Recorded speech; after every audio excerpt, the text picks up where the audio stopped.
Management कहां से शुरू किया था? एसडीएमसी पूरा हो गया ना। उसके बाद में हमने नवाचार, और नवाचार में हम कहां पर आए थे? SIQE। बताओ तो SIQE का पूरा नाम? For quality education. इसके बाद में ये जो SIQE था कब चला था? कौन सी क्लास से कौन सी क्लास तक के लिए? कौन सी सरकार का? अकेला कार्यक्रम एक समन्वित है। कितने कार्यक्रम सम्मिलित है इसमें? बताइए किसके आधार पर था ये? CCP। किसके आधार पर? और इसमें किस प्रकार की शिक्षण विधियां? ABL प्रकार की, गतिविधि आधारित अधिगम करवाने वाली। और किस प्रकार का मूल्यांकन? फिर हमने कहा CCP क्या होता है? वह शिक्षा शास्त्र जिसमें बाल केंद्रित शिक्षण विधियों का उल्लेख किया जाता है। फिर उसके बाद में हमने देखा ABL क्या होता है? ऐसी शिक्षण विधियां जो गतिविधियों पर आधारित है और बालकों को एक्टिविटी के साथ सिखाती है, इसलिए बालक रुचिकर आनंददायी सीखना मानते हैं, उसको प्रभावी मानते हैं, और ये स्थायी भी होता है वैसा। इस प्रकार से सीखा हुआ ज्ञान यही पढ़ा। फिर इन ABL को लागू करने के लिए इसने प्रत्येक स्कूल में कक्षा 1 और 2 के कक्षा कक्ष को क्या बनाया था? ABL कक्ष बनाया था, और हमने हेडिंग लगाई थी ABL कक्ष। ध्यान रह जाएगा। वेरी गुड, आगे चलो। तो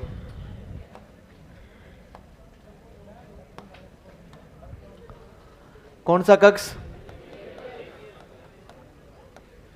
ABL कक्ष, एक्टिविटी बेस्ड लर्निंग रूम। लिखो, एक लाइन लिखो इसमें।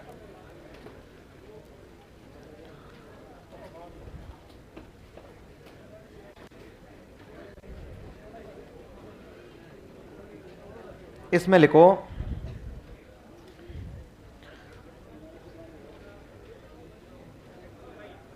मुख्य श्यामपट्ट के अतिरिक्त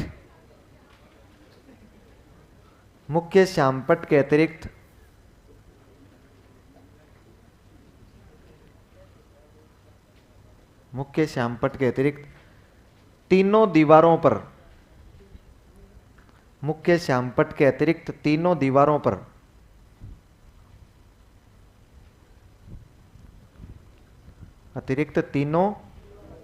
पर धरातल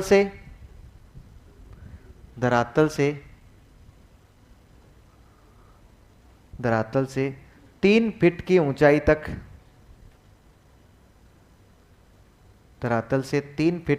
तक, ब्लैक बोर्ड पेंट करवाया गया।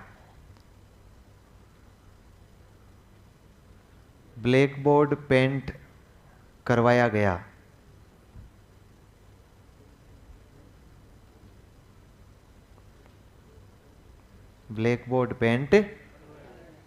समझ गए?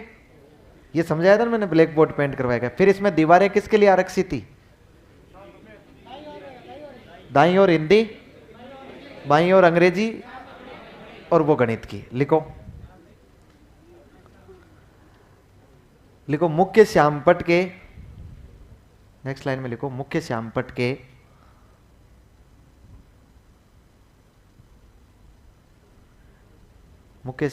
दाईं वाली दीवार, हिंदी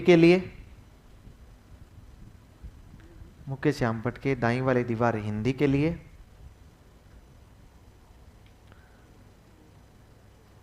कोमा लगा के लिखो बाईं दीवार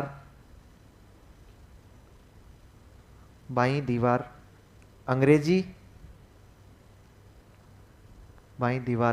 के लिए,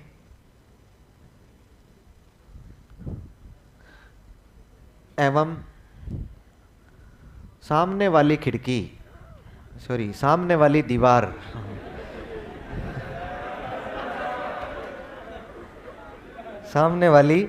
दीवार गणित के लिए आरक्षित की गई।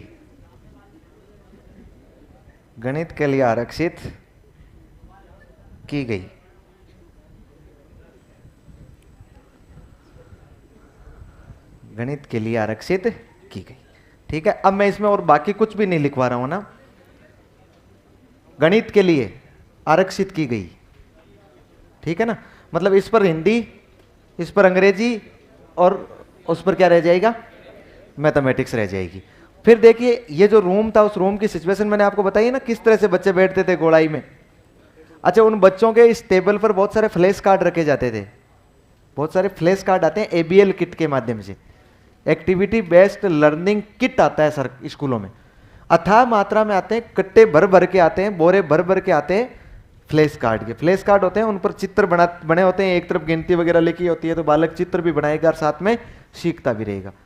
ये जो एक्टिविटी करवाने के लिए और भी बहुत सारा बड़ा किट आता है, हर बार स्कूलों को मिलता है, इतना तो बड़ा कार्टून आता है, उस कार्टून में बहुत सामान होता है। यदि उस एबीएल किट को ठीक ढंग से समझ ले टीचर्स को, उसको कैसे काम में लेना है, बच्चे को कैसे काम में लेना सिखाना है, इसके लिए टीचर्स को ट्रेनिंग भी दी जाती है उसकी। एबीएल किट की आपको ब्लॉक लेवल पर बुलाकर कुछ लोग ट्रेनिंग देंगे और वो ट्रेनिंग में आपको समझाएंगे कि एबीएल में एक एक चीज की गतिविधि कैसे करवानी है। नहीं तो शिक्षक को भी इतनी सारी चीजें समझ में नहीं आती है, बहुत सारी चीजें होती है, किसको कैसे काम में लेना है। अब हुआ क्या कि देखो, एक सामान्य सी बात होती है कि यदि इस प्रकार के फ्लैश कार्ड या एबीएल किट वगैरह आप स्कूल में पहुंचाओगे तो स्कूल में शिक्षकों के दिमाग में यही रहेगा कि यार ये बच्चों को मैं दूंगा तो ये बच्चे खराब कर देंगे, इसको तोड़ फोड़ देंगे, समस्या हो जाएगी, कल को सरकार मॉनिटरिंग करेगी तो कहेगी कहाँ गया। इसलिए वो लोग बच्चों को ज़्यादा उस पर यूज करने ही नहीं देते हैं, उसको अलमारी में ही रखते हैं, कोई बहुत मुश्किल से कभी कभार थोड़ा थोड़ा थोड़ा थोड़ा देते हैं। पिछले दिनों इसमें काफ़ी सुधार हुआ। पिछले दिनों अपने शिक्षा सचिव थे नवीन जैन साहब, उन्होंने एक आदेश निकाला, उन्होंने कहा कि एक वर्ष में एक बार दिया जाता है एक क्लास के लिए एबीएल किट, जैसे 1 से 2 के लिए एक पूरा आ गया, फिर 3 से 5 के लिए पूरा आ गया। उन्होंने कहा कि यदि जिस किसी के एबीएल किट कोई कट फट जाए वो वर्ष में 2 भी ले सकता है, वर्ष में 3 भी ले सकता है, कोई इश्यू नहीं है, लेकिन मॉनिटरिंग होगी इसकी समय समय पर। और अधिकारियों को निर्देश दिए कि जो एबीएल किट स्कूल में जैसे सुरक्षित मिल जाए, एक तो जैसे कटा फटा मिल जाए, काम लिया हुआ मिल जाए, टूटा फूटा मिल जाए, तो उसको तो देना है पुरस्कार। क्या देना है? पुरस्कार। और जिस स्कूल में एबीएल किट फ्रेश मिल जाए उस स्कूल वाले को देना है नोटिस। तब जाके धीरे धीरे उसको बाहर निकालने लगे। और वर्तमान में वो पूरे एबीएल किट होते हैं ना, वो पूरी सामग्री वो बालकों के बीच में ही बिखरी हुई रहती है। बालक आराम से इसको जिस प्रकार की होते हैं ना उस प्रकार की गतिविधि उसमें करते रहते हैं। दिन भर गतिविधियां चलती है उसमें। दिन भर गतिविधियां जैसे किस प्रकार की गतिविधि चली, मान लीजिए बालक सुबह आया और सुबह आते ही बालक को ये कहते हैं कि चल बैठना नहीं है, चौक के डिब्बे पड़े रहेंगे, उठा चौक, बोर्ड पर लिख। क्या लिखेगा वो बोर्ड पर? ऊपर पूरा लिखा हुआ पड़ा है मामला, इधर लिखा हुआ पड़ा है, इधर लिखा हुआ पड़ा है, अधूरे कथा चित्र है, डॉट चित्र बनाए गए, उनको पूरा करता रहेगा वो बालक, लिखता रहेगा, मिटाता रहेगा। सब बालक लगे रहेंगे चौक लेके बोर्ड पर लिखते रहेंगे। आप सोचे हम जब पढ़ के आए थे तो क्या हमारे साथ इतनी सुविधाएं थी क्या हम चौक लेके बोर्ड पर कुछ लिख सकते हैं? चौक भी बहुत मुश्किल से थी, कोई टूटे हुए टुकड़े मिल जाते थे कहीं से। यदि जिसको साप्ती चौक मिल जाती थी, साप्ती मतलब पूरी बड़ी, वो मुझे मेरे ख्याल से उसको धरोहर के रूप में सजा कर रखता था कि यार मेरे पास चौक है। और उसका मॉनिटर को पता लग जाता तो वैसे गड़बड़ हो जाता कि स्कूल से चौक ले गया। अब जमाना अलग आ गया है ना, अब पहले जमाना अलग था। अब एक्टिविटी बेस्ड लर्निंग करवाई जाती है, पहले एक्टिविटी बेस्ड लर्निंग नहीं थी अपने जमाने में। अब बालक थोड़ी देर तो खेलेगा, फिर उसको लगेगा कि यार बोर्ड तो बहुत लंबा चौड़ा है, कब तक पूरा बोर्ड कब भरूंगा मैं, इसलिए वो वहां से चौक लेके रवाना होगा। कहां तक आ जाएगा? यहां तक पहुंच जाएगा। बताओ, उसके अनुसार वो अपने मन में पूरी गतिविधि कर चुका है। मतलब बोर्ड पर जो कुछ भी ऊपर लिखा था ना वो सारा वो नीचे लिख चुका है उसके लिए। अब वो बालक आराम से घर जाएगा तो घर उसको मदर कहेगी बेटा होमवर्क कर ले, वो होमवर्क करेगा। बीच में मदर कहेगी मैं देख के आती हूँ, देखे सब्जी बन गई कि नहीं बन गई, चेक करने जाती है। उतने में उस बच्चे को याद आता है कि यार एक्टिविटी बेस्ड लर्निंग, गतिविधि। वो बच्चा पेन लेता है, घर में चौक तो होती नहीं है, इस दीवार से लगता है, अब यहां पर श्यामपट भी नहीं है, इस दीवार तक घूम जाता है। गतिविधि कर रहा है कि नहीं कर रहा है? फिर दूसरी स्टेज में बच्चे, स्कूल में बच्चों को यह कहा जाता है क्रिएटिविटी सीखो, कुछ बनाओ, चित्र बनाओ, कागज के फाड़ कर बनाओ, चाहे उसमें कलर करके बनाओ, कैसे ही बच्चे अलग अलग बनाते। जैसे नाव बनाया, जैसे बच्चों ने प्लेन बनाया, प्लेन बनाते थे। और जैसे ही बच्चे ने प्लेन बनाया शिक्षक को वो देगा, शिक्षक सबके सामने कहेगा बहुत अच्छा चित्र बनाया है, तुम बच्चों सब बनाओ इसे देख देख के, उसको लगा देगा डिस्प्ले बोर्ड पे, यहाँ बच्चे देख के उसको प्लेन सब बनाएंगे। एक अपना जमाना याद करो, जब हम अपने जमाने में कागज की प्लेन बनाया करते थे और बाई चांस वो लॉन्च हो जाए तो मॉनिटर सीधा टीचर को कहेगा और टीचर क्या हालत बना देगा अपनी, पीट पीट के ना। वो अलग जमाना था, अपना अलग जमाना है। अब वो बच्चा घर जाएगा, होमवर्क कर रहा होगा, उधर सब्जी तैयार हो रही होगी, उसके याद आएगा कि यार वो क्रिएटिविटी तो की नहीं। वो पेज निकालेगा और क्या बनाएगा, प्लेन बनाएगा। उसकी मदर आएगी, आके 2 थप्पड़ लगाएगी, बोले शर्म नहीं आती, ये सीखता है स्कूल में। वो कहेगा हाँ, जबान लड़ाता है। मतलब जबान कहाँ लड़ा रहा है बच्चा? बच्चा ये तो कह नहीं सकता कि मैं ऐसा ही क्यों कार्यक्रम जो राज्य सरकार का है, जो यूएनओ की देन है, उसके तहत मैं एक्टिविटी बेस्ड लर्निंग सीख रहा हूं, वर्तमान में क्वालिटी एजुकेशन सीख रहा हूं, और ना उस मदर को पता है। इसलिए विरोधाभास हो गया। अब घर पे बच्चा 2 बार पिट के आया क्योंकि उसने एक्टिविटी की और क्रिएटिविटी की। स्कूल में आके सुबह सुबह बैठेगा, टीचर के खड़प पट चल एक्टिविटी कर। अब वो 2 बार फिर पिटेगा क्योंकि वो एक्टिविटी कर नहीं रहा है, फिर वो एक्टिविटी करेगा, फिर वो भूल जाएगा। बच्चे को समझ नहीं आ रहा है एक्टिविटी करनी है कि नहीं करनी है। अभी बच्चा बड़ा कंफ्यूज है अपना कि भाई एक्टिविटी करें या नहीं करें। तो ध्यान रखिए, ये एक्टिविटी लर्निंग जो चला है ना, ये अभी चला है, पहले नहीं चला था। समझ जाएंगे? कोई इश्यू? अगला लिखो सीसी। सीसी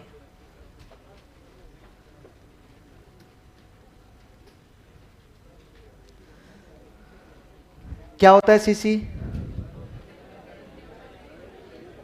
सतत एवं व्यापक मूल्यांकन। सतत एवं व्यापक मूल्यांकन।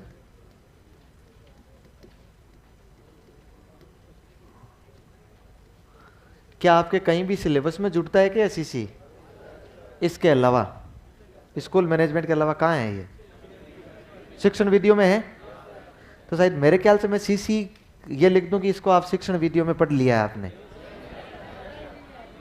नहीं, 2 जगह पढ़ने से क्या फायदा हो जाएगा?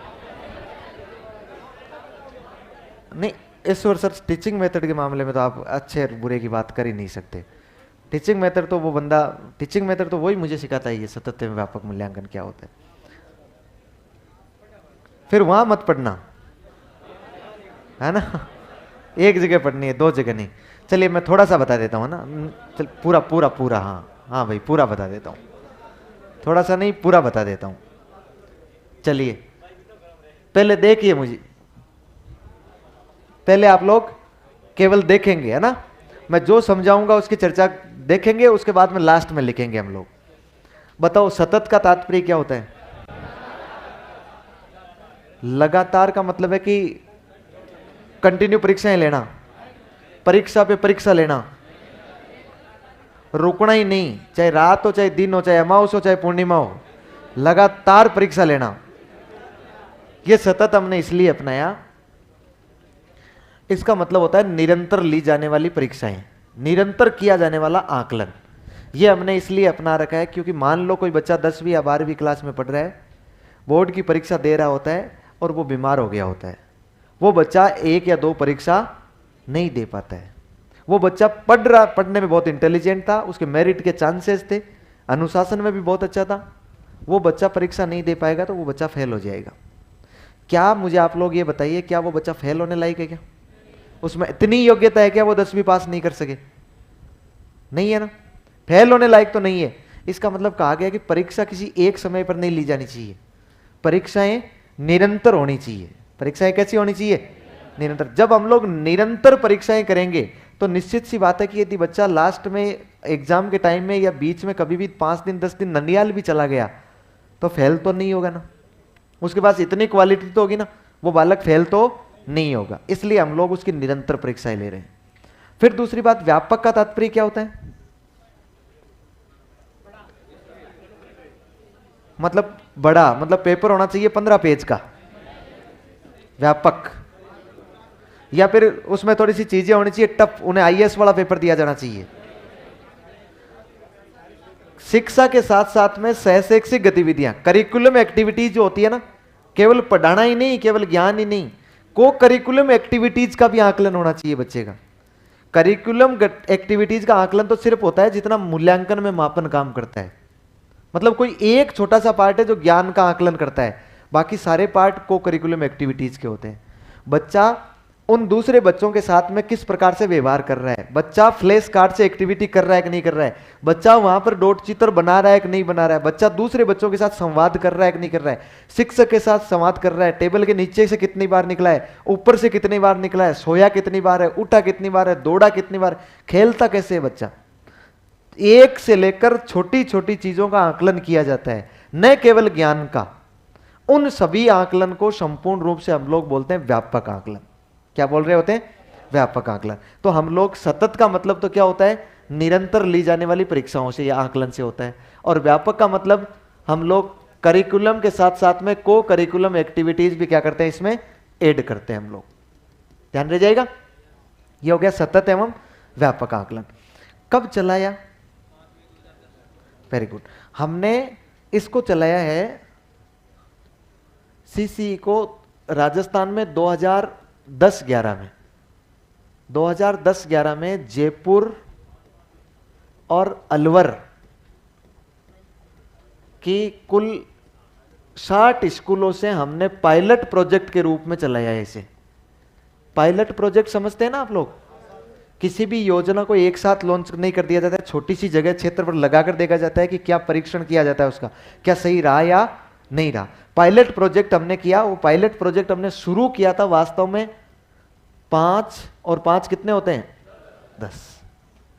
5 मई 2010 को, यानी 2010-11 के सेशन में हमने 60 स्कूलों में क्या चलाया? ये सीसी चलाया पायलट प्रोजेक्ट के रूप में। फिर ये जब सफल होता गया तो हमने 2015-16 में इसे संपूर्ण राजस्थान में लागू कर दिया। बात समझ रहे हैं? सीसी केंद्र सरकार ने भी लागू कर रखा है, मतलब सीबीएसई बोर्ड ने भी लागू कर रखा है। सीसी किसने लागू कर रखा है? केंद्र सरकार ने। मैं कतई आपके यहां केंद्र सरकार की चर्चा नहीं कर रहा हूं, केवल किसकी कर रहा हूं? राज्य सरकार की। उनका सीसी अलग है, अपना सीसी अलग है। केंद्र सरकार ने जो सीसी लागू कर रखा है वो 9th-10th के लिए भी है। केंद्र सरकार ने जो सीसी लागू कर रहा है वो कुछ किसके लिए? 9th-10th। हमने जो सीसी लागू कर रखा है वो केवल 1 से लेकर 5वीं तक है। अच्छा, मुझे आप लोग एक बात बताएंगे, SIQE कार्यक्रम कब आया? 2015-16 में। सीसी कब आया? 2010-11। अब आप खुद भी तो सोच के देखिए, 2015-16 में SIQE आ रहा है और SIQE का एक भाग है छोटा सा, वो कब आ रहा है? 2010-11 में आ रहा है। मतलब पहले ही आ गया था, कार्यक्रम से पहले ही। क्या कारण है ऐसा? ऐसा होता है कि नहीं होता है कि देखो, जब अपना पड़ोसी कोई रूस जाता है ना हमसे, रूसना जानते हैं ना आप लोग? पड़ोसी मतलब परिवार वाले सदस्य, बाकी तो नहीं रूठते हैं वो, लेकिन वो जो कार्यक्रम होता है ना कोई घर में, तब जरूर रूठते हैं वो। तब कहते हैं कि नहीं, अब नहीं आऊंगा मैं। इतने दिन आ रहा था वो, वहीं धूल खा रहा था, लेकिन अब वो कहेगा मैं नहीं आऊंगा। तो फिर अब अपने को पता लग जाता है कि यार ताऊ तो नहीं आएगा भाई। चाल चलन से पता लग जाता है कि मामला क्या है, मामला गड़बड़ है। पिछले 2 दिन से कोई भी उनका बच्चा, कोई भी घर का सदस्य यदि घर में नहीं है, मतलब सीधा सीधा है, समझ गए हम लोग कि गड़बड़ है, क्योंकि ताऊ के लक्षण जानते हैं हम। तो हम लोग पहले जब कार्यक्रम, जैसे मान लीजिए बान बैठना है, पाठ बैठना है, तो पहला न्योता वही होता है। तो फिर हम सबसे पहले वो होता है ना, वो अपने बच्चे को भेजता है, खुद नहीं जाता है। अपने पिताजी ने अपने को भेजा होगा, बोले जा बुला के ले आ, शीघ्र न्योता दे के आ। आप गए और जाके कहा ताऊ बान बैठ रहा है, पाठ बैठ रहा है, पधारिए, वेलकम। आप आगे वापस। यदि आपके कहने से वो आ गया तो ठीक है, नहीं तो फिर अपने पिताजी खुद जाते हैं। तो देखिए, पहले बाप नहीं आया है, पहले कौन आया है? बेटा। इसका मतलब पहले किसको भेजा गया धरातल पर? सीसी को भेजा गया। बोले मामला सफल हो जाएगा ना, तो फिर SIQE खुद आ जाएगा। ये मामला सफल होता दिखा ना, तो फिर हमने पूरा कार्यक्रम लॉन्च कर दिया और उस कार्यक्रम का नाम क्या रखा? SIQE। बात समझ रहे हैं? यदि मैं इसको कहूं, एक जो सवाल पूछा गया इसमें मैं कहूं, एक लाइन पूछी गई थी कि SIQE सीसी का प्रतिफल है,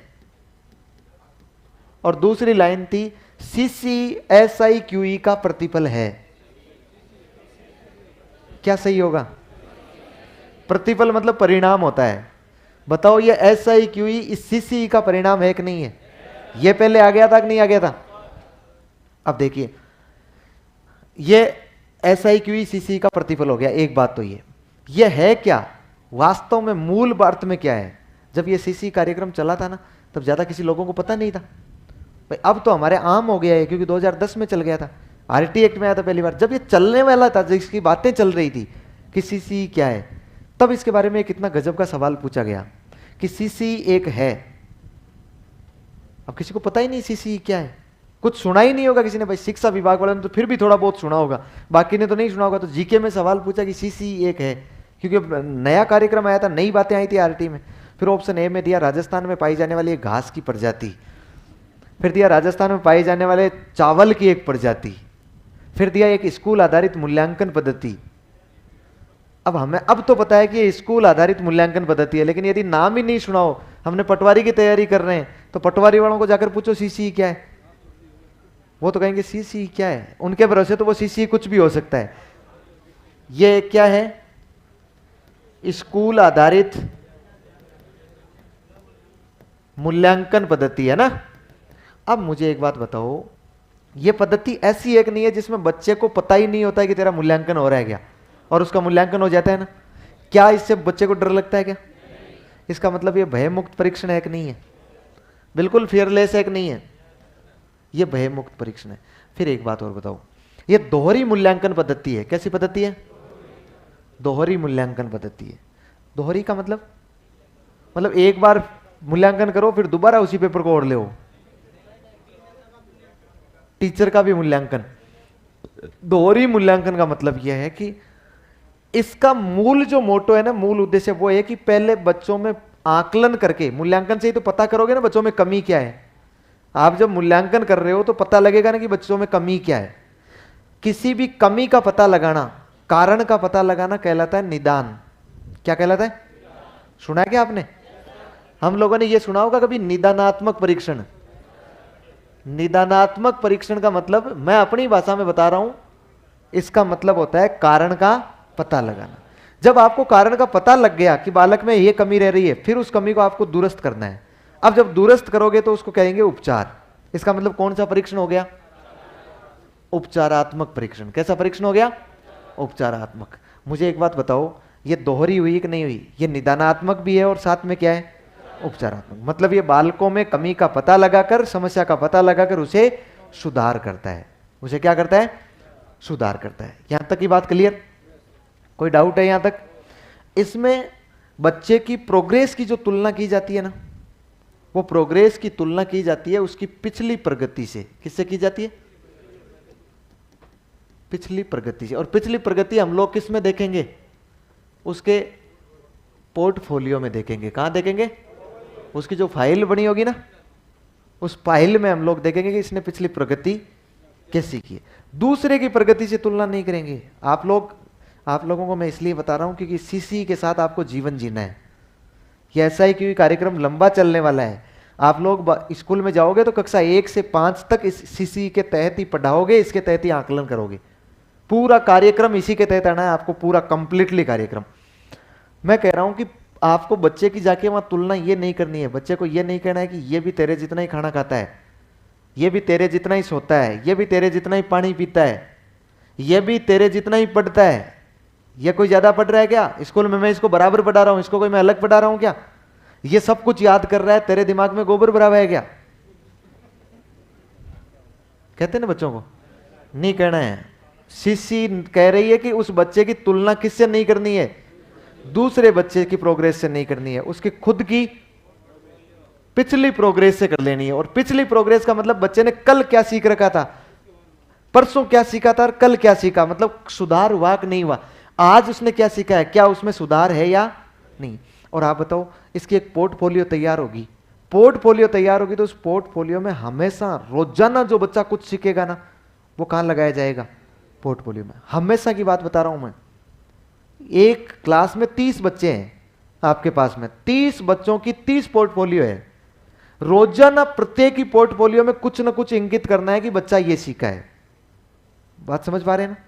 रोजाना यदि बच्चा सीख रहा है तो वो 1 साल में कितना सीख जाएगा? मतलब इतना, यदि पोर्टफोलियो को ढंग से देखा जाए तो बच्चा इतना सीख रहा है कि पहली क्लास का बच्चा 5वीं पास कर रहा है, इतना ज्ञान हो रहा है उसे।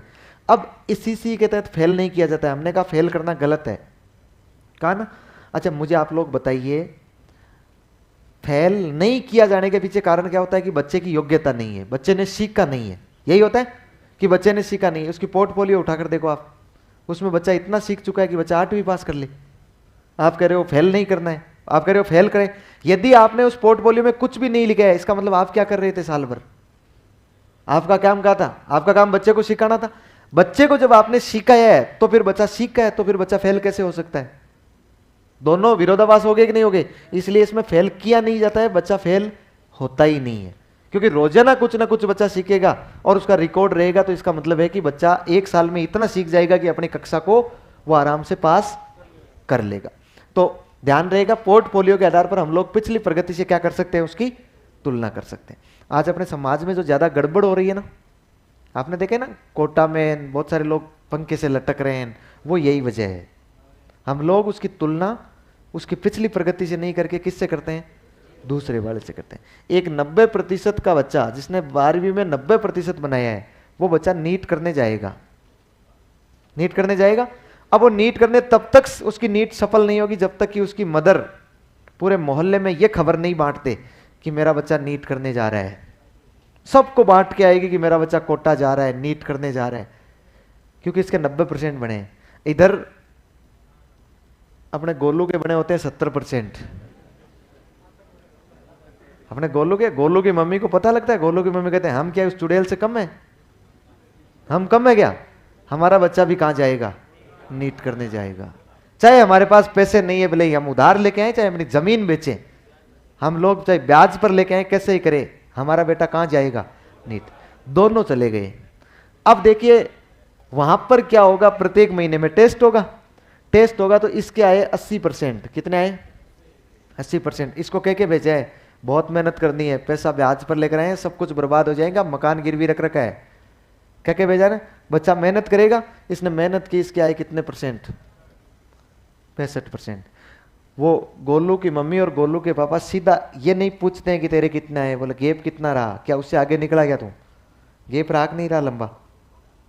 उसको कहते हैं कि बेटा ऐसे काम नहीं चलेगा, वहां मजे करने नहीं गया है, मजे करने नहीं गया, पढ़ने गया, हमारा खर्चा लग रहा है। अगले टेस्ट में ये 81% ले आएगा, अगले परसेंट में ये 70% तक आ जाएगा, 70% तक आ जाएगा। फिर वो रिजल्ट पूछेंगे, फिर 2-4 बात सुनाएंगे। अगले टेस्ट में ये 82% पे आ जाएगा, ये 75% पे आ जाएगा। मुझे बताइए कैपेसिटी से ज्यादा मेहनत कौन कर रहा है? ये बालक कर रहे हैं। लेकिन अब इसकी कैपेसिटी नहीं है बेचारे की, क्या ये इसकी कैपेसिटी को कभी पहुंच पाएगा क्या? बच्चा विशिष्ट होता है, हर बालक विशिष्ट होता है। ये लास्ट में आते आते ये इस गोलू को इतना परेशान कर लेंगे घर वाले, वो कहेंगे कि तू यहाँ ना हमें बर्बाद कर रहा है, तेरा यदि सिलेक्शन नहीं बन तो तू आना मत, हमें मुंह मत दिखाना, तूने हमें बर्बाद कर दिया, समाज में नाक कटवा दिया, हमारा जीने लायक नहीं छोड़ा है। वो गोलू कितनी भी मेहनत कर लेगा ना तो इसके बराबर नहीं पहुंच पाएगा, मतलब नीट नहीं कर पाएगा। कितनी भी मेहनत करेगा तो फिर वो बच्चा डिप्रेशन में आएगा। छोटा सा दिमाग होता है, इतना सा कि यार मेरी वजह से घर वाले बर्बाद हो गए, मतलब मैं तो इसका मतलब कुपुत्र जन्मा हूं। तो फिर उसको क्या नजर आता है? पंखा। और वो फिर पंखे से लटक जाता है, फिर और कोई इलाज नहीं बचता उसके पास में। वास्तव में ये किस लिए हो रहा है? ये उसकी तुलना किससे नहीं कर रहे हैं हम लोग? पिछली। हमें ये देखना चाहिए कि उसने पहले क्या किया था। गोलू आजकल ठीक ढंग से कर रहा है कि नहीं कर रहा है? तो गोलू पिछली से अच्छा कर रहा हो ना, तो कभी भी इस प्रकार की कंपटीशन अपने को नहीं करनी है, और स्कूल में जाके बच्चों की भी नहीं करनी है। ठीक है, उसकी पिछली प्रगति से ही तुलना करनी होगी। लिखो 2-4 लाइन, सीसी में लिखो। लिखा है सीसी, हेडिंग लगा रखी है, इसमें लिखो सतत का तात्पर्य, सतत का तात्पर्य, सतत का तात्पर्य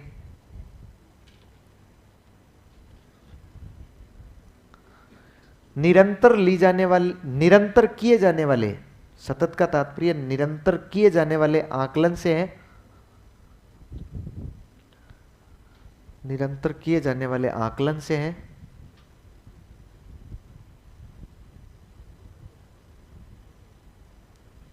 जबकि व्यापक का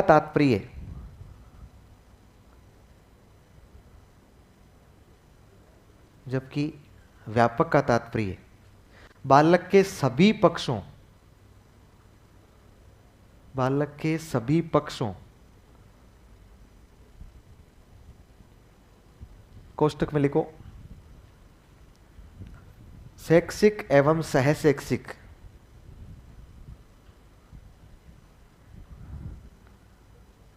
बालक के सभी पक्षों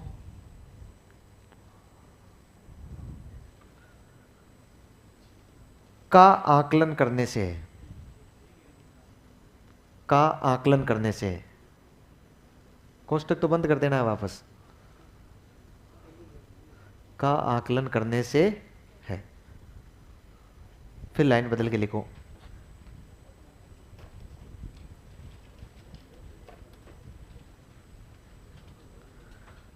राजस्थान में इसकी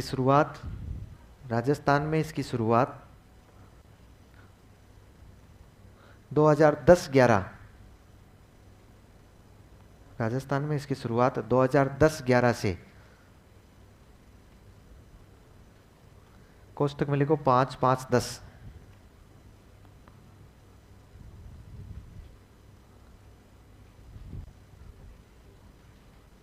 दो 2010-11 से जयपुर एवं अलवर जिले के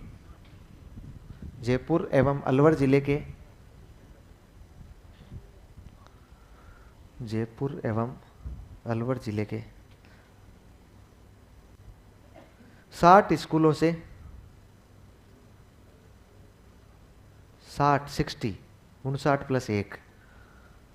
60 स्कूलों से पायलट प्रोजेक्ट के रूप में किया गया। सारी चीजें लिखी हुई है यहां बोर्ड पर, जो मैं बोल रहा हूं 60 स्कूलों से पायलट प्रोजेक्ट के रूप में किया गया।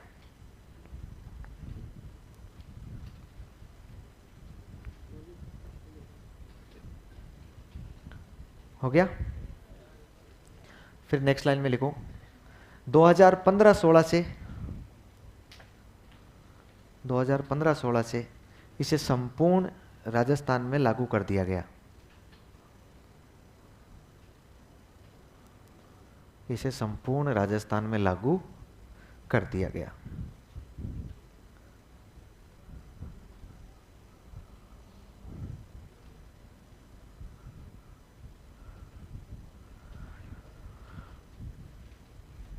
फिर नेक्स्ट लिखो ये एक स्कूल आधारित मूल्यांकन प्रणाली है। ये एक स्कूल आधारित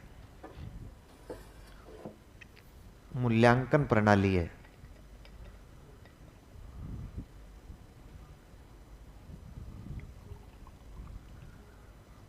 ये एक स्कूल आधारित मूल्यांकन प्रणाली है। फिर नेक्स्ट लिखो ये भयमुक्त एवं दोहरी मूल्यांकन प्रणाली है। ये भयमुक्त एवं दोहरी मूल्यांकन प्रणाली है।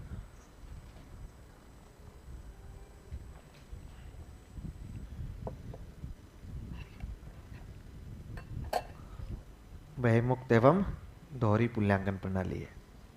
नेक्स्ट लिखो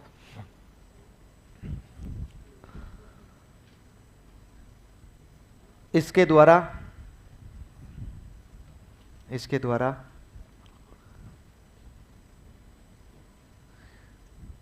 बालकों की कमियों का आकलन कर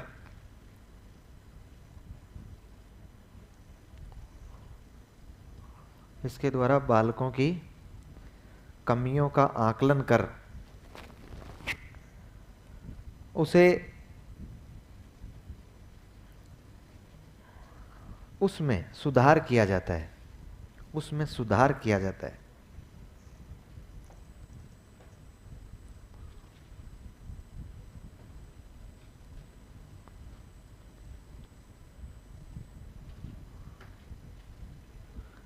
नेक्स्ट लाइन में लिखो, अर्थात ये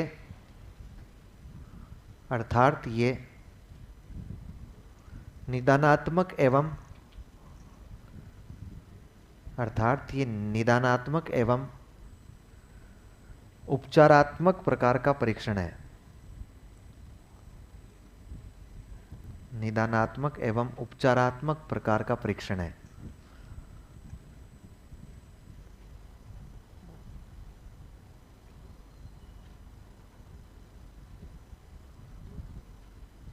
फिर लिखो, इसमें बालक की तुलना ये निदानात्मक एवं उपचारात्मक, क्या लिखा था आपने, दोनों प्रकार का परीक्षण है। ये तो लिख लिया ना, अर्थात ये निदानात्मक एवं उपचारात्मक दोनों प्रकार का परीक्षण है। चलो आगे, इसमें बालक की तुलना उसकी पिछली प्रगति से की जाती है, उसकी पिछली प्रगति से की जाती है, प्रोग्रेस से, उसकी पिछली प्रगति से की जाती है, न कि दूसरे बालक से।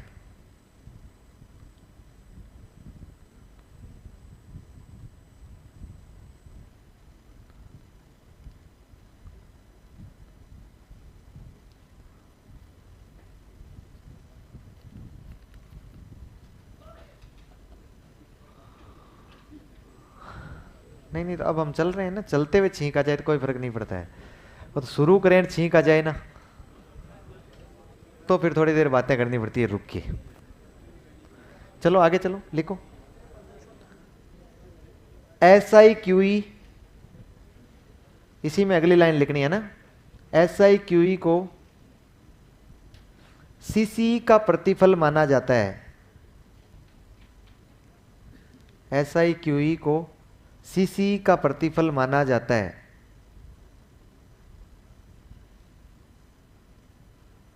CCE का प्रतिफल माना जाता है।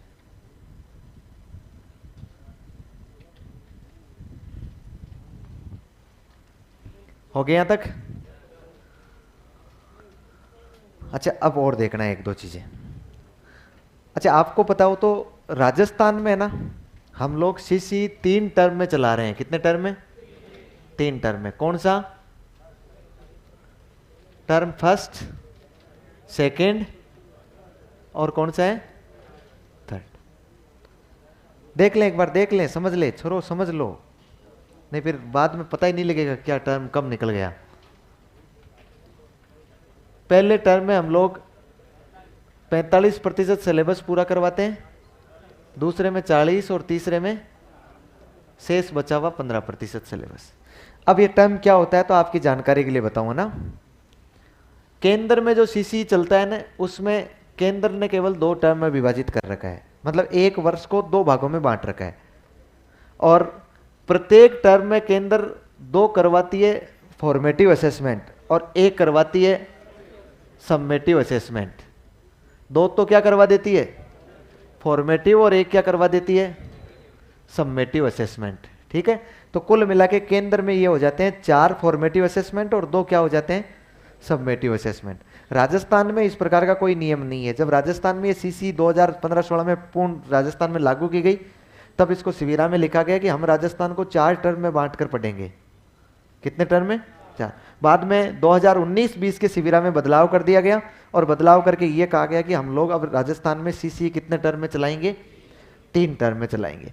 प्रत्येक टर्म के अंत में एक ऐसे होगा, मतलब सबमेटिव असेसमेंट होगा। एफ पे कितने होंगे ये राजस्थान में कोई फिक्स नहीं है, लेकिन एस से कितने होंगे ये फिक्स है कि कितने होंगे? 3 होंगे। ऐसे 1, ऐसे 2, ऐसे 3। अच्छा, आप में एक हाथ खड़ा करें, किस किस को घर वालों ने भेजा है कि जाके पढ़ के आ जा कोचिंग? उन्होंने कहा नहीं मैं नहीं जाऊंगा पढ़ने के लिए। घर वालों ने कहा नहीं जाना पड़ेगा तुम्हें पढ़ने के लिए, पढ़ना पड़ेगा। उन्होंने कहा नहीं मैं कैसे ही नहीं जाऊंगा, मैं जाऊंगा तो मुझे वहां नींद ही नींद आएगी। घर वालों ने कहा चाहे नींद आए भले तू एक बार चला जाए यहां से। ऐसे कितने लोग हैं? केवल 2 ही लोग? अरे है 5-7 लोग हैं ना। Very good. लेकिन जिन जिन ने हाथ खड़ा किया उनको तो नींद नहीं आ रही है, हैं? घर से निकाला हुआ है?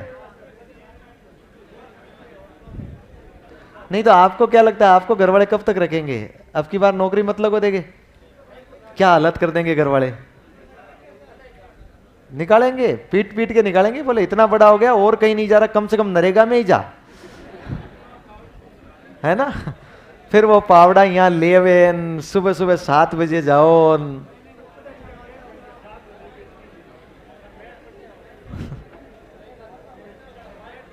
है नहीं नहीं, नरेगा वाला काम ठीक है ना, चौधरी तो करनी होती है।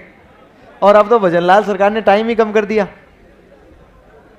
बस 10:30 बजे छुट्टी कर दी। अब सुबह जाओ और 10:30 बजे तक अपना काम करो और वापस आ जाओ। हाँ वो आया था ना पीछे, वो पीछे आया था, बोले 1 बजे तक काम कर रहे हैं कि नहीं कर रहे हैं, तो फोटो अपलोड करनी है। फिर सर्दी वाली फोटो पड़ी थी मोबाइल में, वो फोटो अपलोड कर दी। सर्दी में महिलाएं गई हुई थी नरेगा, फोटो अपलोड की, तो सर्दी में तो वो कोट एंड सब पहन के रखेगी, वो सब पहन के उन्होंने फोटो खिंचवाई, वो सर्दी में अपलोड कर दी। कल परसों फिर वापस जून में इस 50 डिग्री टेम्परेचर में फिर एक नरेगा वाले मेट ने क्या किया, अपलोड कर दी वो फोटो वापस। बोले सब आइए आज। सरकार ने कहा क्या बात है, आपके गर्मी नहीं पड़ रही है क्या? हो जाता है ना ऐसा, ध्यान नहीं दिया उन्होंने इसलिए। खैर अब वापस इधर अपने सीसी पर आना है ना। मैं कह रहा था कि केंद्र में सीसी कितने टर्म में पढ़ाया जाता है? 2 टर्म में। राजस्थान ने कितने टर्म में कर रखा है? राजस्थान ने ये फिक्स कर रखा है कि प्रत्येक टर्म के अंत में एक क्या होगा, एक असेसमेंट। वो कौन सा होगा? Summative assessment. ध्यान रहेगा। अब आप कहोगे सबमेटिव असेसमेंट और फॉर्मेटिव असेसमेंट क्या होता है, तो ये तो आप विस्तृत तो वहां पढ़ ही लोगे सब कुछ, ये पढ़ लिया। योगात्मक तो पढ़ लिया ना, रचनात्मक कोई नहीं। फिर भी मैं तो अपने हल्के से अपना काम करके निकल जाऊंगा। मुझे तो इतना बताओ कि फॉर्मेटिव असेसमेंट जो होता है ना, इसको हिंदी में क्या बोलते हैं हम लोग? रचनात्मक, यही बोलते हैं। और इंग्लिश में क्या बोलेंगे? Formative assessment. ठीक है। अच्छा फिर दूसरा बताओ, देखे एक कौन सा होता है? योगात्मक आकलन। अच्छा योगात्मक आकलन को हम लोग इंग्लिश में क्या बोलते हैं? सबमेटिव असेसमेंट, है ना। Summative assessment. अच्छा क्या होता है रचनात्मक आकलन? ऐसे नहीं समझो तो ऐसे बता दो मुझे। तो 70 के बीच में जो होता है। अच्छा मान लीजिए अर्धवार्षिक परीक्षा है, वो सबमेटिव असेसमेंट में आएगी, फॉर्मेटिव में आएगी? सबमेटिव। पहला टेस्ट है फॉर्मेटिव असेसमेंट, और वार्षिक परीक्षा सबमेटिव असेसमेंट, है ना। देखिए इस रचनात्मक आकलन को बोलते हैं, रचनात्मक आकलन को क्या बोलते हैं? नहीं नहीं, ये होता है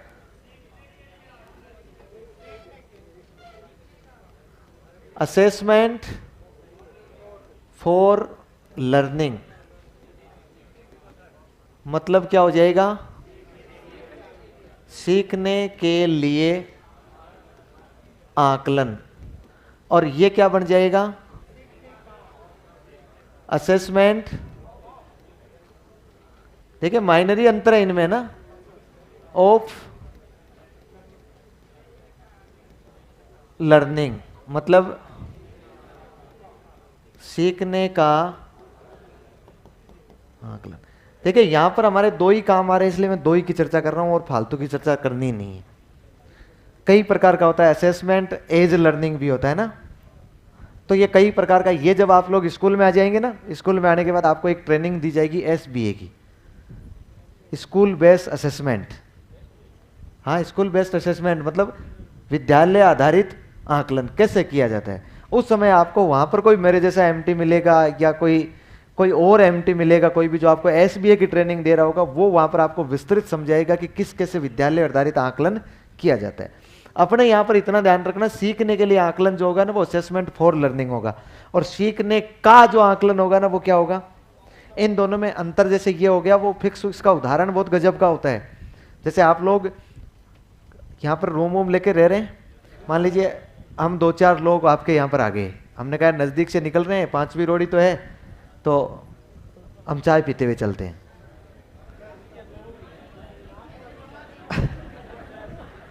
अब हम लोग आए तो हम 2-4 लोग बैठे, तो आपने कहा मैं चाय बना के लाता हूँ या चाय बना के लाती हूँ। आप लोग किचन में चाय बनाने चले गए, आपने चाय, हमने कहा देखिए दूर से आए हैं, थोड़ा सा ढंग की चाय होनी चाहिए, दूर से आए हैं तो थके हुए हैं, तो पैरासीटामोल की जरूरत नहीं पड़े, ऐसी चाय होनी चाहिए। तो आपने चाय बनाना शुरू किया, फिर चाय में वो सारा आइटम डाल के फिर उसको घोट रहे हैं आप लोग, है ना, उसको घोटने में लगे। फिर घोटने के बाद आपने सोचा कि यार टेस्ट तो करूं, देखे कैसी बनी है। आपने चम्मच से एक बूंद निकाला, टेस्ट किया, आपने कहा यार थोड़ी सी चीनी कम है, फिर आपने उसमें चीनी डाल दिया, फिर आपने उसको और घोटना शुरू किया, फिर आपने टेस्ट किया, आपको लगा कि यार थोड़ी अदरक कम है, आपने थोड़ी सी उतने अदरक डाल दी, फिर आपने उसको घोटा, फिर आपने उसको छान के हम तक लेकर आए, और हमने एक कप लिया और लेके हमने एक घूंट लेते हुए कहा क्या चाय बनाई है। अब देखिए मजा अब आएगा ना चाय पीने के बाद। देखिएगा, मैं ये कह रहा हूं कि जो पहले आपने 2 बार आकलन किया था ना कि चाय कैसी बनी है, वो आकलन था formative assessment, assessment for learning, सीखने के लिए आकलन। क्योंकि उसको आप इसलिए आकलन कर रहे थे कि बालकों को कैसे सिखाया जा सकता है, इसमें कैसे सुधार किया जा सकता है। और दूसरा वाला जो हमने जो आकलन करके कहा ना कि चाय अच्छी बनी है, वो है आपका समेटिव असेसमेंट, मतलब क्या सीखा है, उस सीखने का आकलन। बात समझ पा रहे हैं? सीधा सीधा ध्यान रखना, ऐसी कोई भी परीक्षा या कोई भी टेस्ट जिसके अंक उसके बालक के अंतिम परिणाम में जोड़े जाए, वह समेटिव असेसमेंट होता है। कोई भी परीक्षा या टेस्ट जिसके अंक अंतिम परिणाम में जोड़े जाए, कौन सा होता है? Summative assessment. और ऐसी कोई भी परीक्षा जिसको हम इसलिए कर रहे हैं कि हम पता लगाएं कि बालकों में क्या कमी है और उसको सुधार करें, वो कौन सा होता है? फॉर्मेटिव असेसमेंट होता है। अब मुझे बताओ, अर्धवार्षिक परीक्षा किस में आएगी? समेटिव में आएगी। पहला टेस्ट किस में आएगा? फॉर्मेटिव। फॉर्मेटिव। पहले टेस्ट में आपने पहला टेस्ट दिया, 10 में से 1 नंबर आया, अब क्या बालक उसमें बदलाव कर पाएगा? उसमें अदरक की कमी है तो पूरी कर पाएगा, चीनी की कमी है तो पूरी कर पाएगा, उसके अंक अंतिम परिणाम में जोड़े जाएंगे कि नहीं जोड़े जाएंगे? किस में आ जाएगा? समेटिव में। वह टेस्ट जो कक्षा टेस्ट होता है, हमने क्लास में बच्चों को टेस्ट ले लिया और हमने क्या कमी रही है उसको वहीं पर सुना दिया और उस कमी को सुधार दिया हमने। वो सुधार करने के लिए जो हम लोग आकलन कर रहे हैं ना, वो कौन सा होगा? फॉर्मेटिव। हमने भारतीय शिक्षा पद्धति में सर्वाधिक बल दे रखा है समेटिव असेसमेंट पर। किस पर दे रखा है? यदि आपको क्वालिटी एजुकेशन देना है तो समेटिव असेसमेंट पर बल नहीं देकर किस पर देना पड़ेगा? फॉर्मेटिव। मुझे बताइए, जब फॉर्मेटिव असेसमेंट हम बालक का कर लें समय समय पर, तो उसे समेटिव असेसमेंट करने की जरूरत थोड़ी है हमें। हम लोगों ने क्या, बालक ने क्या सुधार करना है, क्या सीखना है, उसका आकलन कर लिया, वो चीज सिखा दी, फिर आकलन कर लिया, फिर सिखा दिया, फिर आकलन कर लिया, फिर सिखा दिया। अब आपको समेटिव आकलन करने की जरूरत थोड़ी है, कोई आवश्यकता नहीं है। नई शिक्षा नीति कह रही है कि समेटिव आकलन को समाप्त किया जाना चाहिए। किसको लागू कर दिया जाना चाहिए? Formative assessment. आपने नई शिक्षा नीति में सुना होगा कि ये ओपन बुक एग्जाम बताया ना। अच्छा, नई शिक्षा नीति में आपने सुना होगा बोर्ड की परीक्षाएं वगैरह समाप्त की जा रही है, बच्चे के सामने परीक्षा होनी ही नहीं चाहिए। वो कौन सा समाप्त कर रहे हैं वो लोग? वो समेटिव समाप्त कर रहे हैं। उसकी जगह वो लोग क्या लागू कर रहे हैं? फॉर्मेटिव। कि बच्चे को परिणाम मत बताओ ना, ये मत बताओ ना कि तेरा अंक ये इतने नंबर आए। बच्चे का टेस्ट लो, आपको पता लग गया ये बच्चा इस पार्ट में कमजोर है, उस पार्ट पर आप विशेष फोकस कर दीजिए, बच्चा अपने आप सीख जाएगा। जब बच्चा सीख जाएगा तो सीखे हुई चीज को बाहर लाना जरूरी थोड़ी है। देखो, अधिगम और निष्पादन में अंतर होता है। मैं आपको अधिगम बताऊंगा जब बताऊंगा अधिगम और निष्पादन। लर्निंग और परफॉर्मेंस में अंतर होता है। किसी बच्चे को आपने कहा कि आप तो कविता याद कर ले, उस बच्चे ने कविता याद कर ली, अधिगम हो गया उसको। उस बच्चे ने कविता याद करके फिर आपने कहा कि इधर आ, सामने आके सुना, वो बच्चा क्या करना, मुझे शर्म आती है, नहीं सुनाऊंगा मैं। क्या आप ये कह सकते हैं कि उस बच्चे को अधिगम नहीं हुआ? ये कह सकते हैं कि वो बच्चा परफॉर्मेंस नहीं दे पा रहा है उसकी, इसका मतलब ये नहीं कि उसको अधिगम नहीं हुआ। यदि जिस बच्चे का सबमेटिव असेसमेंट नहीं हुआ, इसका मतलब आप ये कहेंगे कि इस बच्चे ने सीखा नहीं है? कतई नहीं कह सकते। सीखा किससे है उसने? फॉर्मेटिव असेसमेंट के कारण सीखा है, आपने उसको सिखाया है। यूरोपीय शिक्षण पद्धति में फॉर्मेटिव असेसमेंट चलता है केवल, कोई परीक्षा कुछ नहीं होती है, केवल बच्चे का आकलन कर दो और उसे सुधार दो, उसे सिखाते जाओ, उसकी परीक्षा लेने की जरूरत नहीं है। तो हम लोग कौन सी परीक्षा समाप्त कर रहे हैं? सबमेटिव असेसमेंट समाप्त किए जा रहे हैं। खैर अभी तो अपने लिखो, जब समाप्त करेंगे तब देख लेंगे।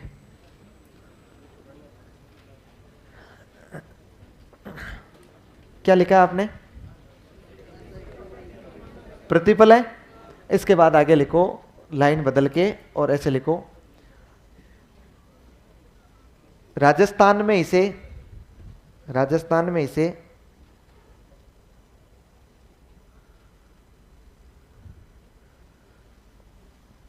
3 टर्म में संचालित किया जाता है। राजस्थान में इसे 3 टर्म में संचालित किया जाता है।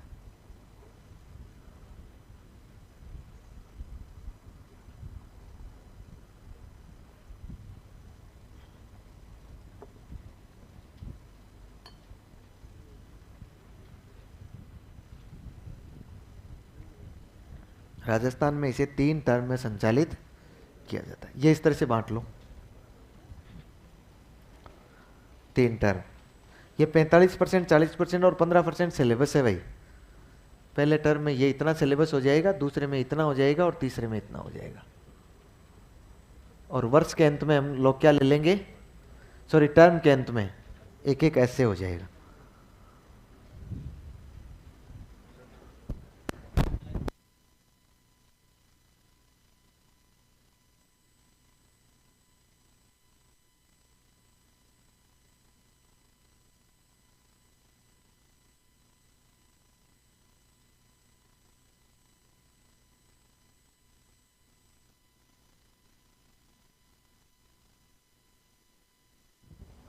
सर प्रथम द्वितीय तृतीय परक के नंबर तो ऐड होते हैं ना, तो वह फॉर्मेटिव कैसे हैं? तो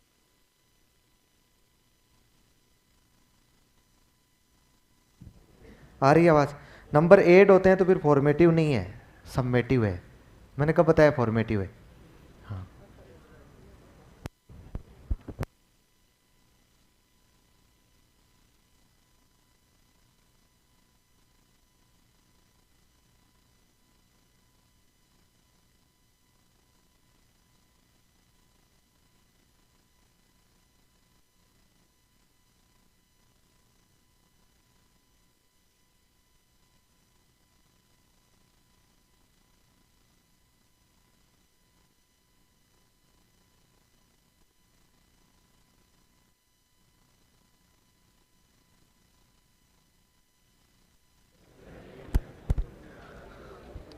अच्छा देखिए ध्यान से सुनिए, अपने आईपीएल चल रहा है, रात को आईपीएल का पहला मैच किसने खेला?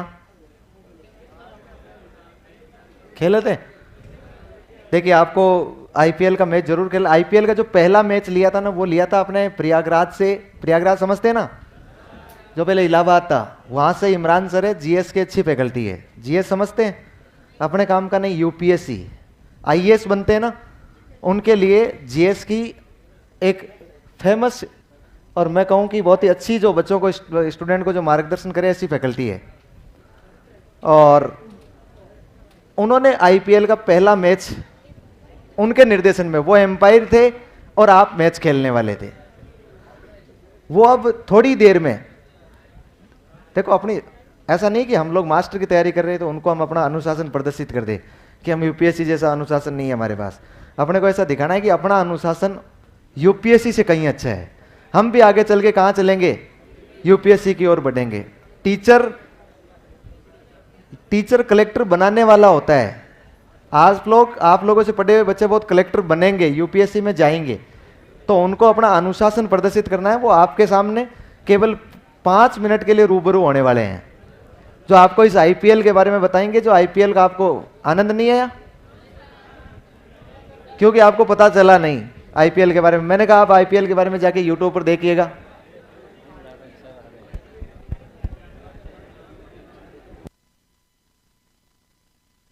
तो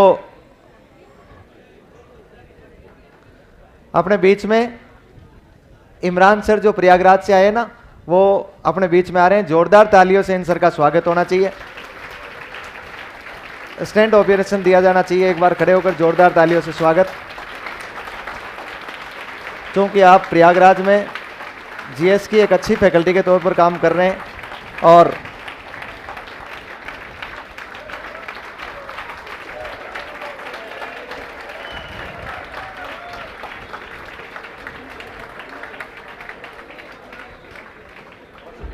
सर का बहुत बहुत धन्यवाद। वेलकम। कैसे हैं आप? ठीक है। और मैंने 5 मिनट का कीमती समय आपका लिया, इसके लिए बहुत धन्यवाद। आपने आमंत्रित किया क्लास में बच्चों से। अब आपको इमरान सर 5 मिनट के लिए, चूंकि ये आईपीएल की अगुवाई कर रहे हैं, आईपीएल को लीड कर रहे हैं, तो आईपीएल की अगुवाई कर रहे हैं, इसके बारे में आपको 5 मिनट के लिए बताएंगे। आप लोग शांतिपूर्वक सुनिएगा।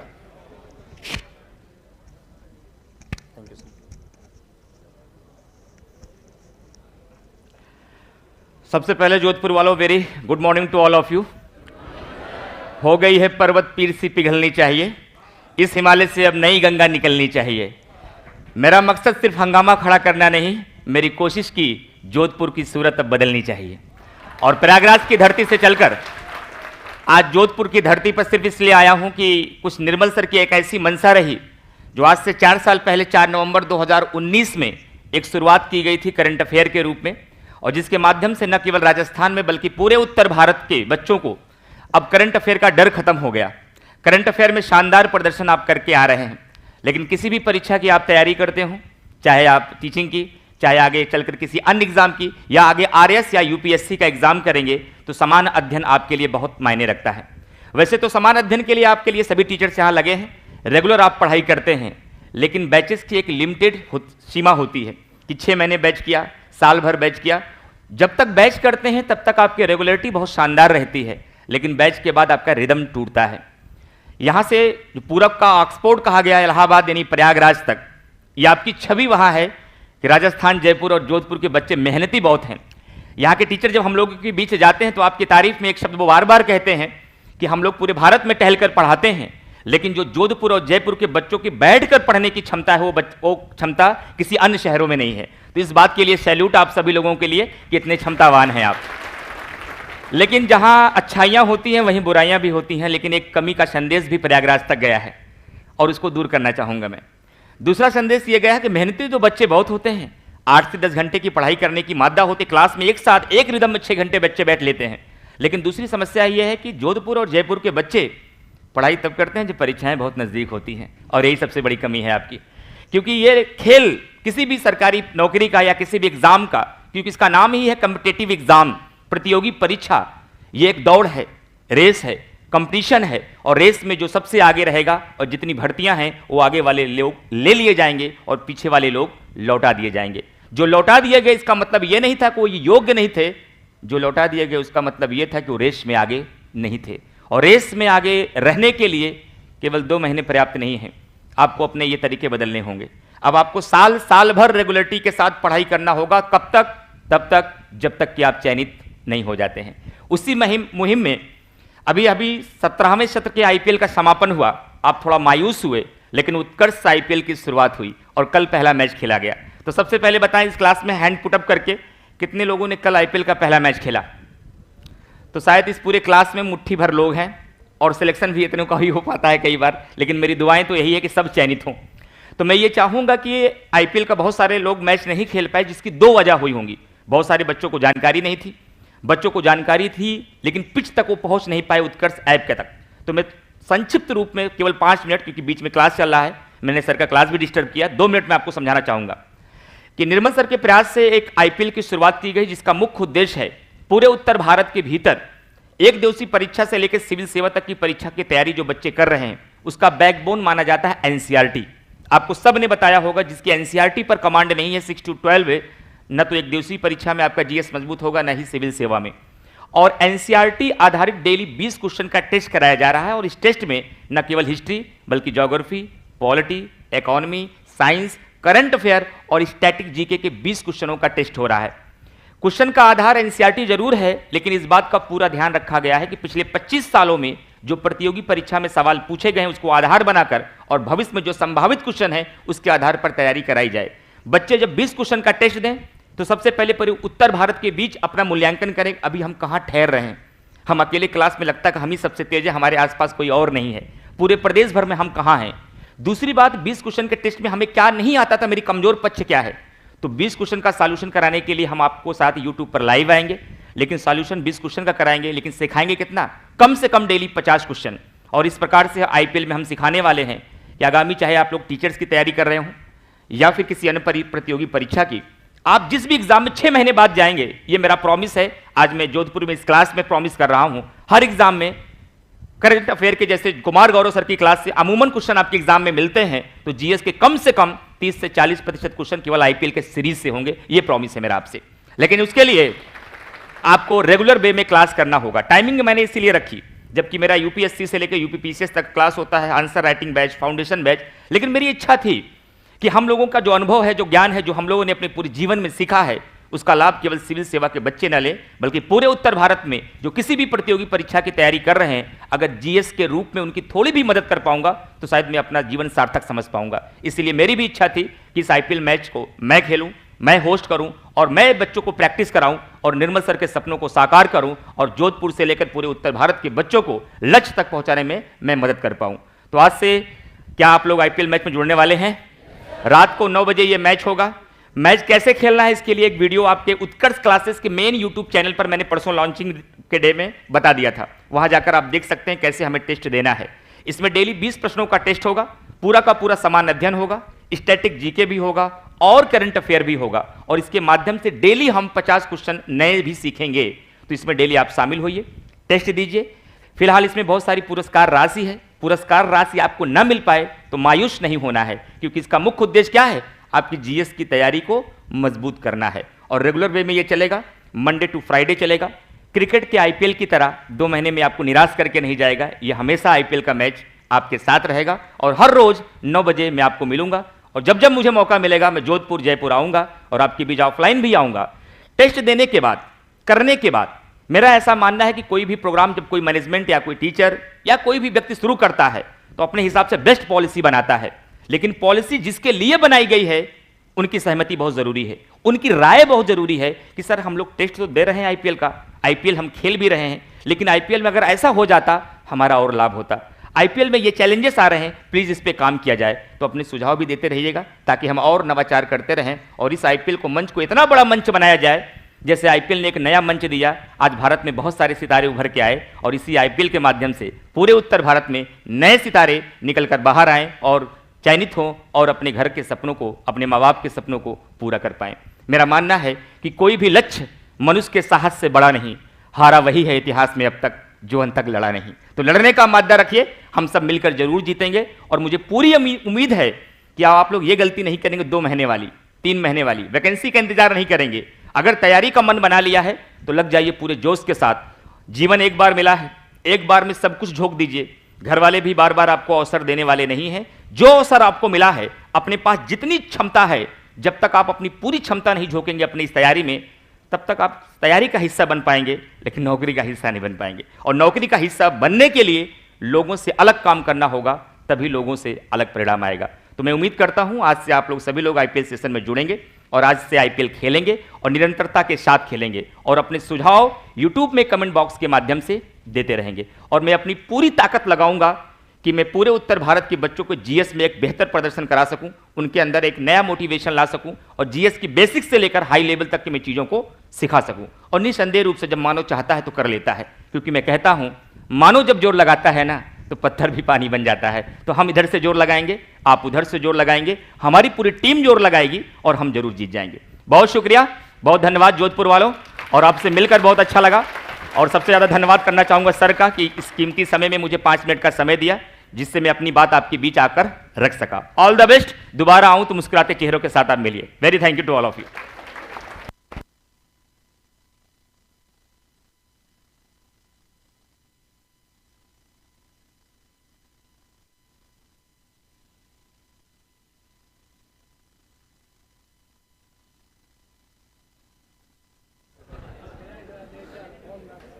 सर के लिए जोरदार तालियां। इतना मोटिवेशन इस 2 मिनट में, न केवल आईपीएल खेलिए बल्कि इन्होंने जीवन जीने का तरीका भी आपको बताया है, पढ़ने का तरीका भी आपको बताया है। हम उम्मीद करते हैं कि इसी तरह से हमारे बीच में आते रहेंगे, बने रहेंगे, हमें मार्गदर्शन करते रहेंगे। आ जाइए सीसी पर। कहाँ चल रहे थे? सीसी।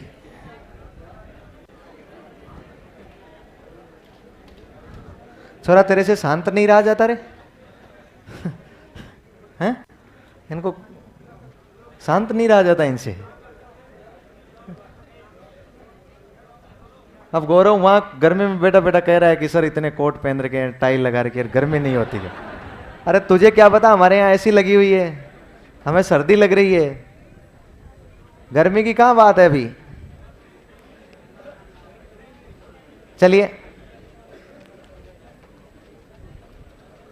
विद्यालयों में भी टीचर एग्जाम के चक्कर में या परफॉर्मेंस के चक्कर में फिर भी पढ़ाते हैं, लेकिन इसके साइड इफेक्ट भी तो हो सकते हैं। देखिए, कोई भी कार्य होगा उसके साइड इफेक्ट निसंदेह होंगे, लेकिन अपने को उसकी नेगेटिविटी को दूर करना है। हम लोग किस लिए शिक्षक बन रहे हैं? देखो, शिक्षक बनने के बाद यदि हमने सोच लिया ऐसा, हाँ हाँ, आलेश मुझे कह रहा है कि एक लड़का लिख रहा है कि लड़का ये है, क्या लिख रहा है? ज्यादा लड़के ने लिखा है लव यू सर। क्या क्या हो गया है? हाँ, तो इसमें क्या बड़ी बात है? कोई लड़की लिखती तो फिर सोचने की बात थी।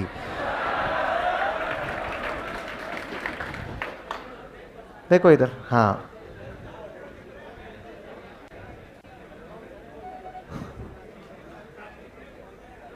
चलिए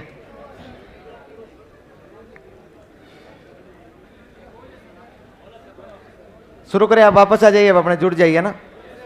आप लोग बैठ जाइए। अब जब लड़कों में ही बैठना है तो क्या चूज करना है, कहीं भी बैठ जाइए।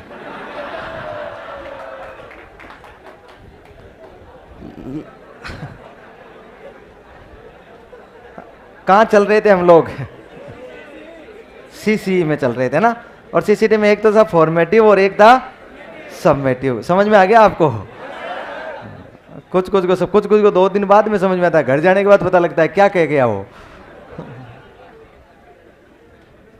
3 टर्म में बांट दिया।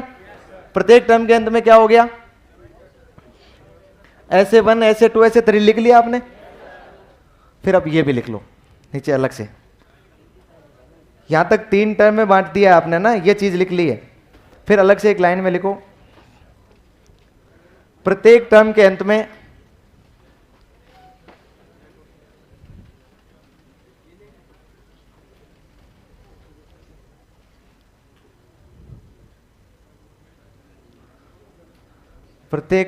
में एक योगात्मक आकलन किया जाएगा।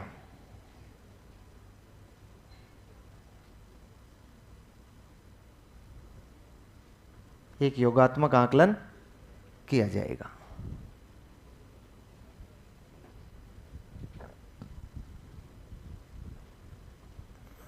हो गया? अब नीचे ये लिख लिया अलग से, रचनात्मक आकलन। रचनात्मक आकलन।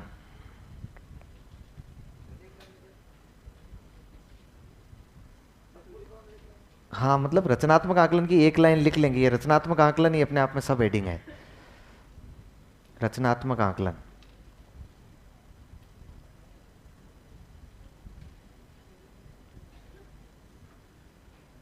फॉर्मेटिव असेसमेंट कहते हैं इसको इंग्लिश में।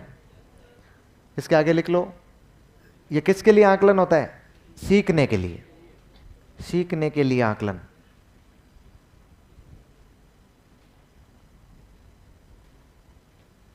सीखने के लिए आकलन। इंग्लिश में क्या कहेंगे इसे? Assessment for learning. फॉर और ऑफ का अंतर होता है इन दोनों में।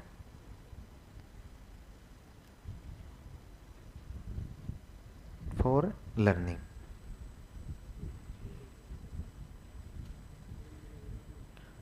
हो जाएगा। अब इसमें एक लिख सकते हैं ना, इसका उद्देश्य कमियों का आकलन कर उसे सुधारना होता है। इसका उद्देश्य कमियों का, बालक की जो कमी रह रही है ना, आकलन कर उसे सुधारना होता है।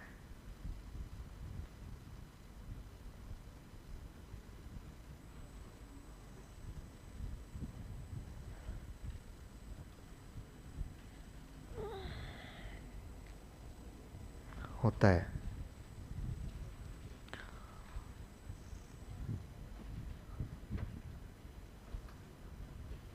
फिर दूसरा लिख लो, ये योगात्मक आकलन, समेटिव असेसमेंट।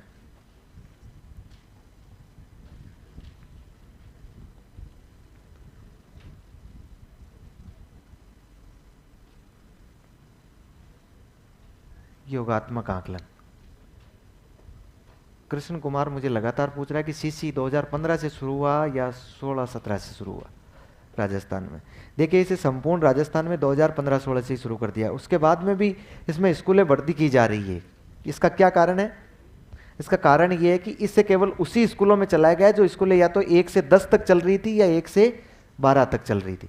इसलिए जैसे जैसे स्कूल आगे 10 से 12 तक क्रमोन्नत होते गए, उन स्कूलों में इस सीसी को भी आगे लागू रखा गया। इसलिए आपको कई जगह ऐसा मिल जाएगा कि ये 2015-16-17 में चला है, 2015-16 से चला था और फिर हर साल इसमें स्कूलें बढ़ाई गई है।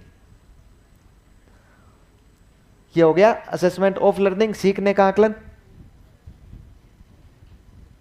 सीखने का आकलन।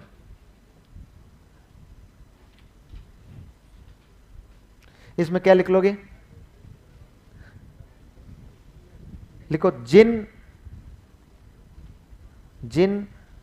आकलनों के अंक, जिन आकलनों के अंक बालक के अंतिम परिणाम में जोड़े जाते हैं, जिन आकलनों के अंक बालक के अंतिम परिणाम में जोड़े जाते हैं, जोड़े जाते हैं। जैसे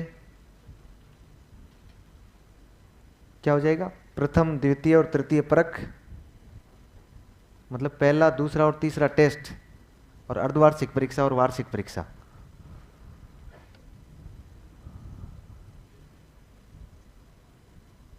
जैसे प्रथम, द्वितीय और तृतीय परख, अर्धवार्षिक परीक्षा, वार्षिक परीक्षा।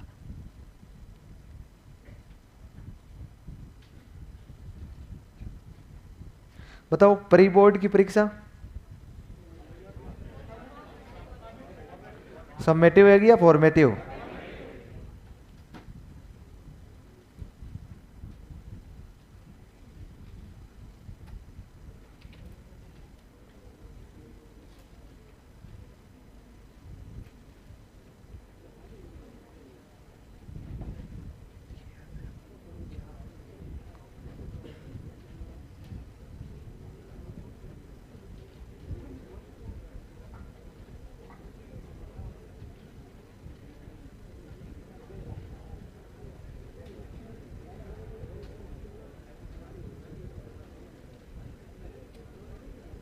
हो गया क्या?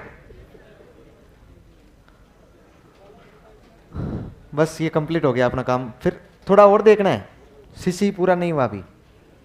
3 टर्म में विभाजित कर दिया हमने, और 3 टर्म में अलग अलग हमने फॉर्मेटिव और सबमेटिव असेसमेंट करवाते गए हम लोग। अब फॉर्मेटिव कितने होंगे ये ना फिक्स नहीं है। सबमेटिव तो फिक्स है अपने यहाँ।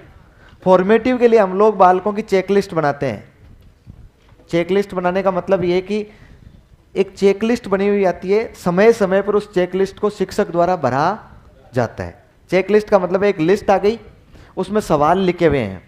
बालक सीखने में कैसा है, बालक गतिविधि करने में कैसा है, क्या बालक दूसरे बालकों के साथ व्यवहार ठीक रखता है कि नहीं रखता है, क्या बालक गतिविधि में इंटरेस्ट लेता है कि नहीं लेता है। इस प्रकार के 10, 15, 20 सवाल होते हैं उसमें हाँ ना होता है। हर 10 दिन 15 दिन बाद में वो हमें RSCRT तय करके देती है।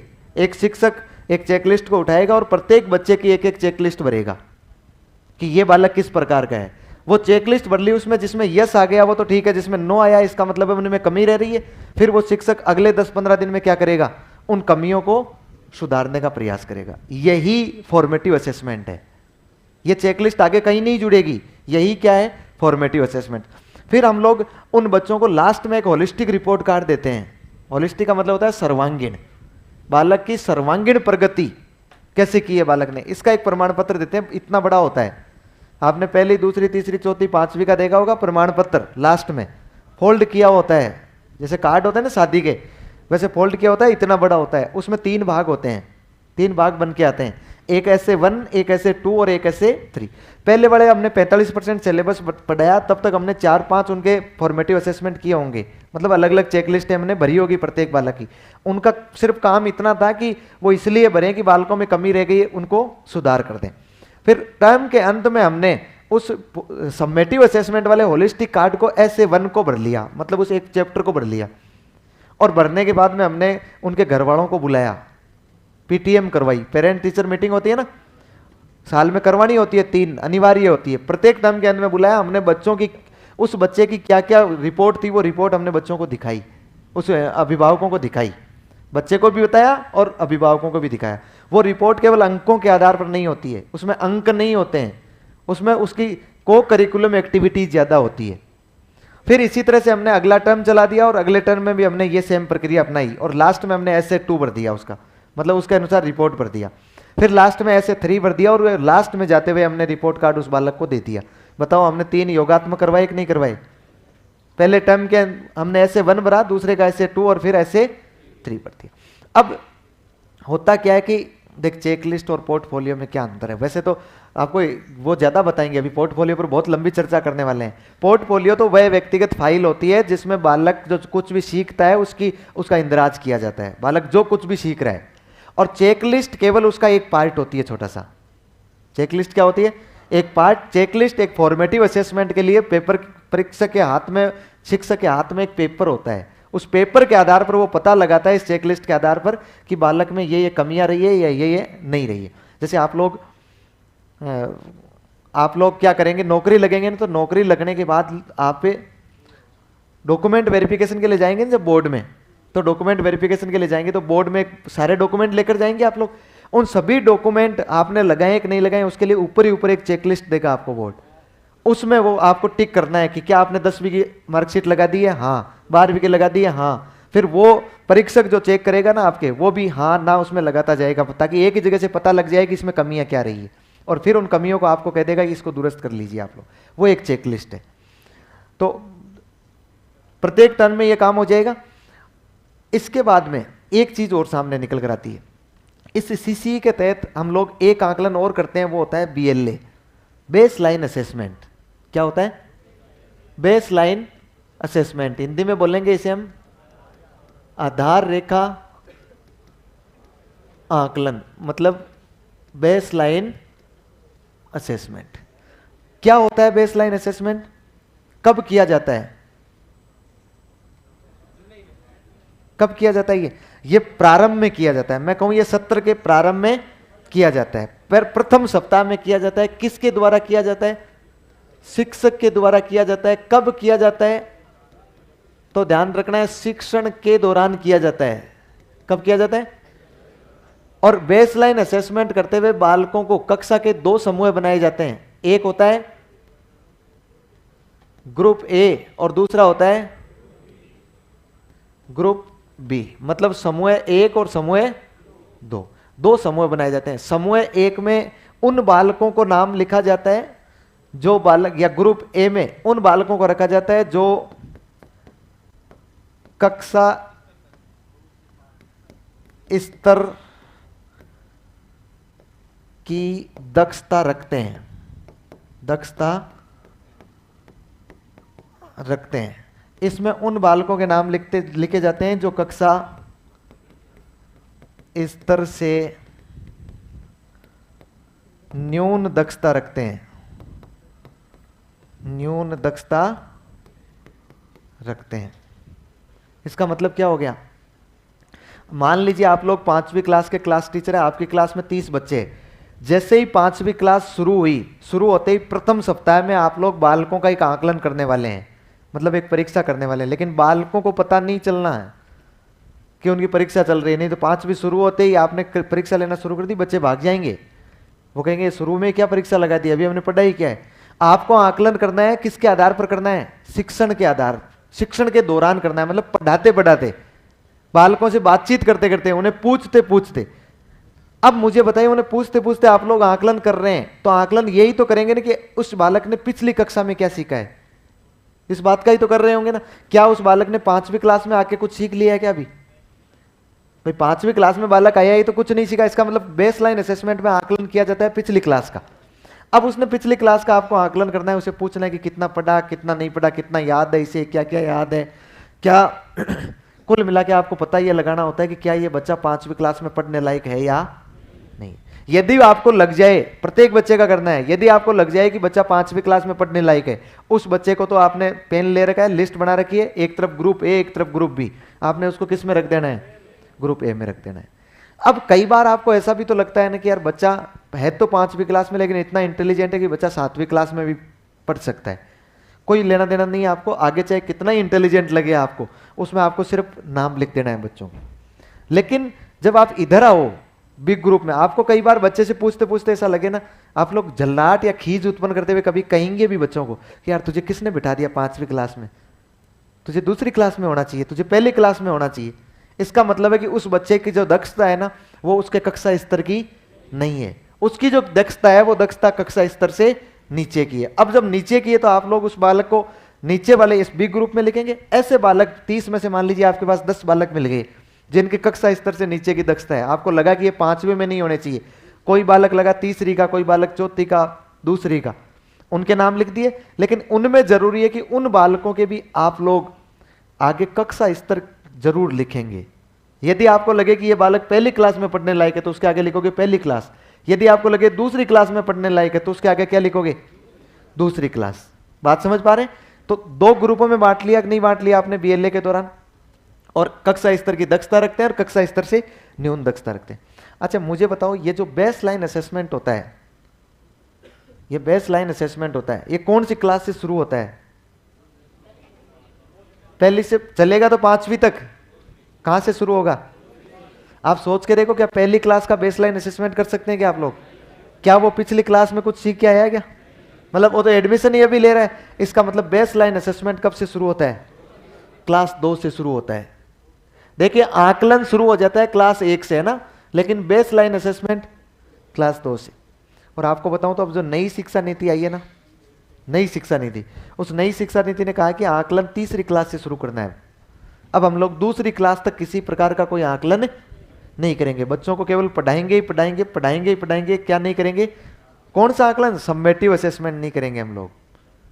आकलन का मतलब क्या हो गया? नई शिक्षा नीति कहती है कि समेटिव आकलन पहली 2री का तो होगा ही नहीं, बंद हो गया मामला, अब केवल 3री का होगा। फिर ये जो इधर आपने लिखा है ना, ये किस लिए लिखा है? अब मान लीजिए आपकी क्लास में 30 बच्चे थे, उनमें से 20 बच्चों का नाम तो इधर आ गया और 10 बच्चों का नाम इधर आया। उनमें से भी तो अलग अलग आए हैं ना, इनमें से भी 3 बच्चे पहली क्लास के, 2 बच्चे दूसरी क्लास के लेवल के, 4थी क्लास के लेवल के, 3री क्लास के लेवल के। अब आपको ये नहीं करना है कि उन बच्चों का आप नाम ले, बोले मैं बोल रहा हूं वो खड़े हो जाओ, और ये 3 बच्चे चले जाओ पहली क्लास में, ये जाओ दूसरी क्लास में, भेजना नहीं है। बच्चों को इस बात का पता नहीं लगना है कि मैं कमजोर हूं, नहीं तो बच्चा डिप्रेशन में आएगा। बच्चे को पता नहीं लगना चाहिए कि मैं कमजोर हूं। आप सोच के देखो, हम जब स्कूलों में पढ़ा करते थे तो एक गवर्नमेंट स्कूल की एक थ्योरी रहा करती थी, मैं कहूँ प्राइवेट की भी शायद वही थी। एक थ्योरी थी कि जो बच्चा कमजोर होता था उसको सब लोग हेय दृष्टि से देखते थे। एक बार बच्चे को कह दिया ना कि कमजोर है, उसके बाद बच्चा ये नहीं समझ पाता था कि भाई मैं पढ़ के मेहनत करके आगे चला जाऊंगा। उसको लगता था कि मैं कमजोर रहूंगा, मैं कमजोर ही पैदा हुआ हूं, मुझे भगवान ने कमजोर ही बनाया है, मैं कमजोर होशियार हो सकता है कि उसके दिमाग में नहीं आया, इसलिए वो हमेशा ही क्या बना रहा? कमजोर। कभी उसने प्रयास किया ही नहीं, उसको किसी ने मोटिवेट किया ही नहीं। अब ये कह रहा है सीसी में बालक को पता नहीं लगना है कि बालक कौन सी लेवल का। आपको ये नहीं कहना है बच्चे को जाके तुझे किसने बिठाया है 5वीं में, तो दूसरे में पढ़ने लायक है, नहीं कहना है, ध्यान है। लेकिन आपको जरूर कार्य करना है, आपको अपनी क्लास में ही रखना है उनको। अब जो एक टर्म में आप पढ़ाओगे, मतलब 3 महीने पढ़ा रहे हो कि नहीं पढ़ा रहे हो, उस 3 महीने में आप लोग ये प्रयास करोगे कि जो बच्चा कक्षा स्तर से न्यून दक्षता का है वो एक क्लास ऊपर आ जाए। कागजों में नहीं, हकीकत में, नॉलेज में। उन बच्चों को, प्रत्येक बच्चे को उस हिसाब से पढ़ाओगे कि एक एक लेवल क्या हो जाए, ऊपर आ जाए। तो एक टर्म में एक लेवल आएगा, दूसरे टर्म में एक लेवल आएगा, इस तरह से वो धीरे धीरे, मुझे बताइए, अपने कक्षा स्तर तक पहुंच जाएगा कि नहीं पहुंच जाएगा। ऐसा नहीं करना है कि आपको जैसे पहली क्लास में पढ़ने लायक बच्चा है, 5वीं में पढ़ रहा है, लेवल 1 में आपने डाल रखा है उसको, फिर एक टर्म में आपने उसको पढ़ाया और सीधे कहाँ ले गए, पांचवी क्लास 5वीं के लेवल में लगे। नहीं तो आपको विभाग ढूंढेगा कि यार ये इतना इंटेलेक्चुअल कौन है, ये जादू मंत्र करके सिखाता है क्या। बच्चा जो एक लेवल का था 3 महीने में कहाँ पहुंच गया, 5वीं लेवल का। तो एक बार में कितना लेवल बढ़ाना है, लिखो।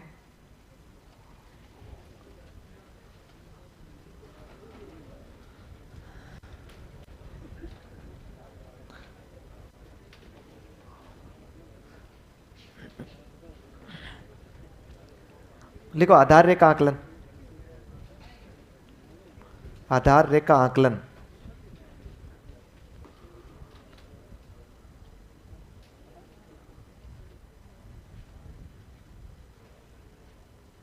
आधार रेखा आकलन।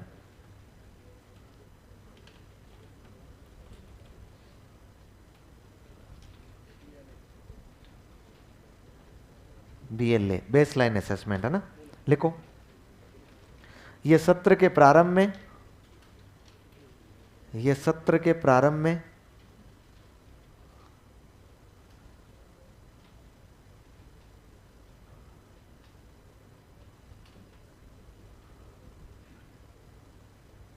ये सत्र के प्रारंभ में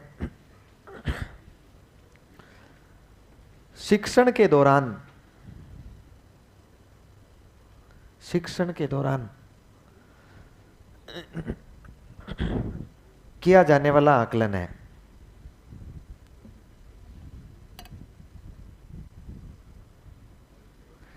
जिसमें शिक्षण के दौरान किया जाने वाला आकलन है जिसमें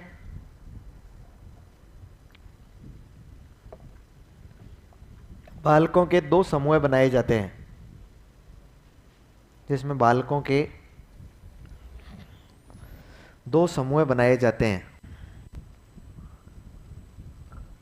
समूह मतलब ग्रुप।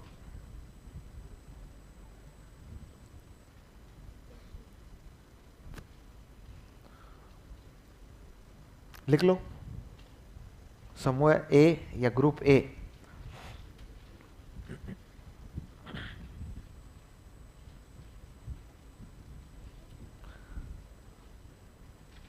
BA और BSTC एक साथ है, डॉक्यूमेंट वेरिफिकेशन में कोई दिक्कत तो नहीं होगी।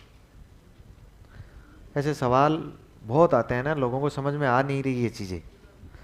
देखिए, पहली बात ध्यान दीजिए, अभी वर्तमान में ना 2 डिग्री एक साथ मान्य है। वर्तमान में 2 डिग्री एक साथ, आगे सरकार बदल दे इसका पता नहीं है, लेकिन एक डिग्री पत्राचार से होनी चाहिए या आपकी प्राइवेट होनी चाहिए। बात समझ रहे हैं ना। 1 डिग्री कैसी होनी चाहिए, पत्राचार या प्राइवेट से होनी चाहिए। परीक्षा की तिथियां टकरानी नहीं चाहिए, कई सारे नियम होते हैं, इसलिए इसको मान्य वर्तमान में कर रखा है। पिछले दिनों आरपीएससी में एक केस हुआ था, तो आरपीएससी ने इसको मान्य किया था, आरपीएससी ने इसको मान्य कर दिया था। अब ये कह रहे हैं कि डॉक्यूमेंट वेरिफिकेशन में कोई दिक्कत नहीं है यदि आपने एक साथ दोनों डिग्रियां कर रखी है, दोनों रेगुलर कर रखी है। देखिए, मैं आपको एक बात गांठ बांध के देख लीजिएगा, बच्चों को पता नहीं कितना डर लगता है। शिक्षा हमारा अधिकार है, शिक्षा लेना अपराध नहीं है, शिक्षा लेना अपराध नहीं है। डॉक्यूमेंट वेरिफिकेशन में आपको जेल में नहीं डालेंगे कि आपने 2 डिग्री रेगुलर क्यों की। शिक्षा लेना अपराध नहीं है, ध्यान रखना है। वो आपको ऑप्शन देंगे कि आप इनमें से कौन सी डिग्री काम में लेना चाहोगे। एक साथ में काम केवल कौन सी आएगी, एक ही आएगी, वो आपको ऑप्शन देंगे। इसलिए इन चीजों के लिए निश्चिंत रहिए कि यदि आपने 2 डिग्री साथ कर ली है तो आप लोगों ने कोई अपराध कर बैठे हैं क्या। आप लोगों ने किसी प्रकार का कोई अपराध नहीं किया है।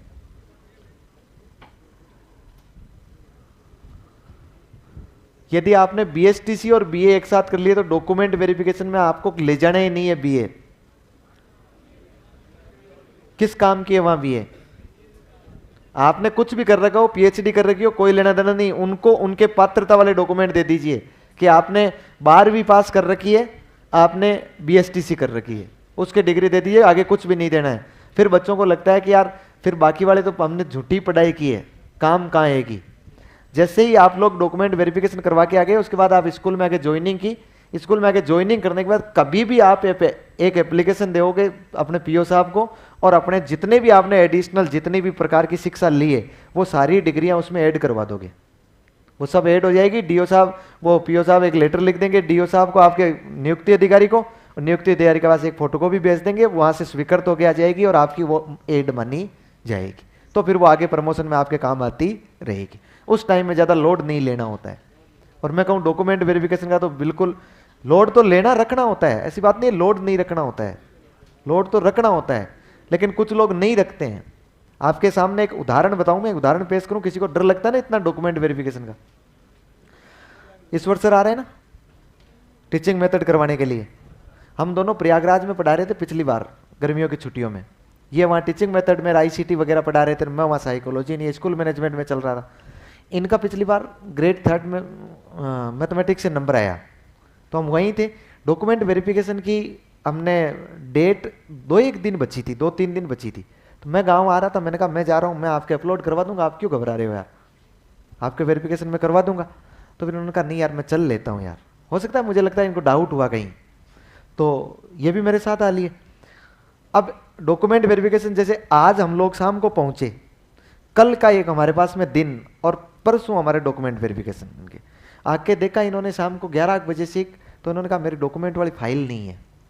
जितने पूरे डॉक्यूमेंट थे ना, इससे पहले वो डॉक्यूमेंट वेरिफिकेशन करवा के आए थे, एक एलडीसी में लगे थे, तो वो करवा के आए, तो कहा फाइल नहीं है, कहीं गायब हो गई, रखी हुई थी कहीं।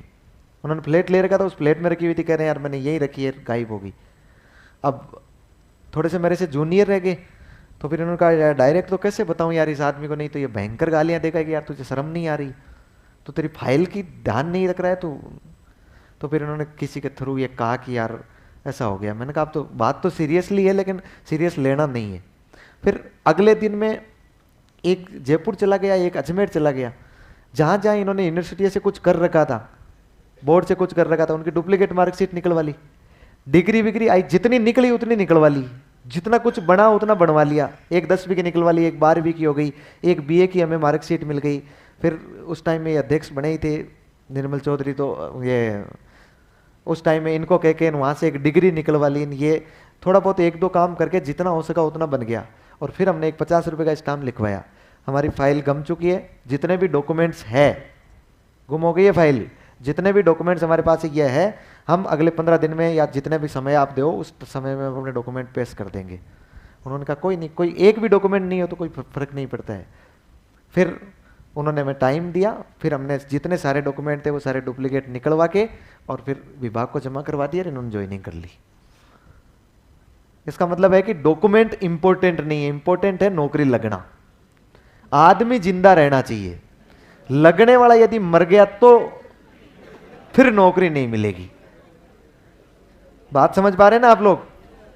इसका मतलब दस्तावेज, उस टाइम में 10 स्टूडेंट इतने परेशान होते हैं कि अब ये नहीं है, वो नहीं है, एक चरित्र नहीं बना, ये नहीं बन, क्या हो जाएगा। अगला जो आपको नौकरी दे रहा है ना, नियुक्ति दे रहा है, वो आपसे ये अपेक्षा कर रहा है कि आप वही आदमी है जो नौकरी लगे हैं, वही आदमी है जो नौकरी ज्वाइन कर रहे हैं। उनके लिए उनको आपकी जरूरत है, क्योंकि आप विभाग में आप काम करोगे। अपने को तो लग रहा है उनको जरूरत नहीं है, सरकार को अपनी जरूरत रहती है, इसलिए सरकार हमारा सहयोग करती है। वो कहती है कि आप घबराओ मत, आपको ये इतना टाइम दिया जाता है, आप ये काम करवा के ले आओ। फिर भी नहीं हुआ, और टाइम ले लो, सरकार आपको और टाइम ले, लेकिन आप खुद उपस्थित हो जाओ, आप खुद दस्तावेज से कम नहीं है। तो इन चीजों की चिंता नहीं करनी होती है ना, पढ़ने की चिंता करनी होती है, नौकरी लगे कि नहीं लगे इसकी चिंता करनी है। लिख दिया ग्रुप ए। ग्रुप ए में क्या लिखा है? सेम लिख दो, जो कक्षा स्तर की दक्षता रखते हैं, जो कक्षा स्तर से न्यून दक्षता रखते हैं। हो गया? फिर नेक्स्ट लाइन में ये लिख लो, बीएलए कक्षा 2 से शुरू होता है, BLA कक्षा 2 से शुरू होता है।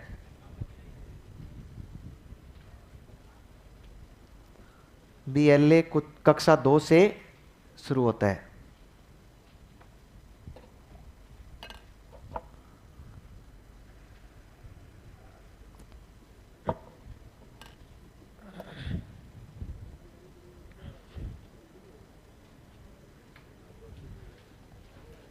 आगे बढ़ो। ये तो बेसलाइन असेसमेंट है, इसमें 2 समूह बनाए जाते हैं। फिर जब वर्ष के अंत में बालक का परिणाम दिया जाता है तो आपको पता हो तो CC पद्धति में हम लोग अंक नहीं देते हैं, उसे ग्रेड देते हैं ना। कितने ग्रेड देते हैं? A1 A2 B1 B2 C1 C2 D E। यह सेंटर की CC में चल रहा है। अपने यहां 3 ही ग्रेड देते हैं, A B और C। अपने यहां कितने ग्रेड देते हैं? इसलिए आपको वो माथाफोड़ी यहां पर नहीं करनी है। A1 A2 B1 B2 यहां पर कितने ग्रेड देते हैं हम लोग? 3, A B और C। लिखो, लाइन बदल के लिखो।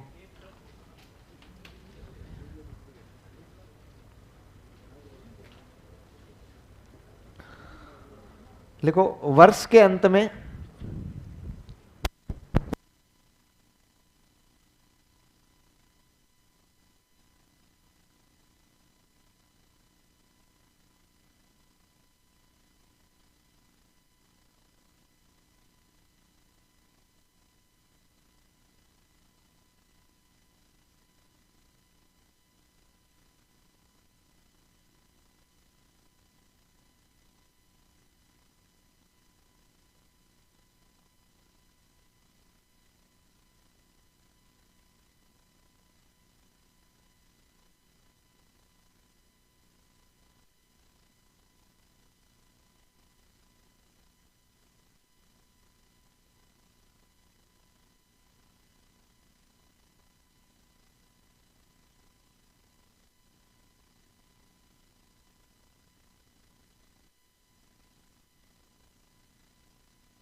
हाँ, वर्ष के अंत में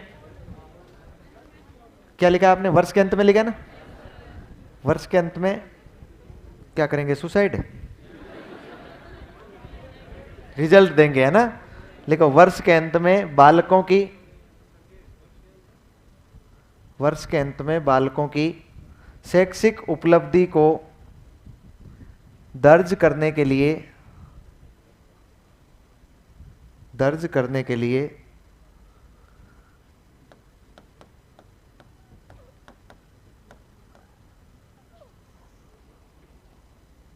3 ग्रेड प्रदान किए जाते हैं। 3 ग्रेड प्रदान किए जाते हैं।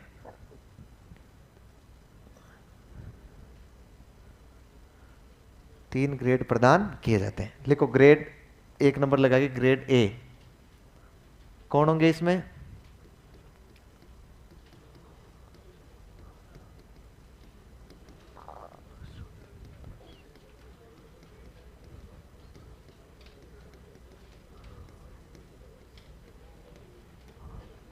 ए ग्रेड किसको देंगे?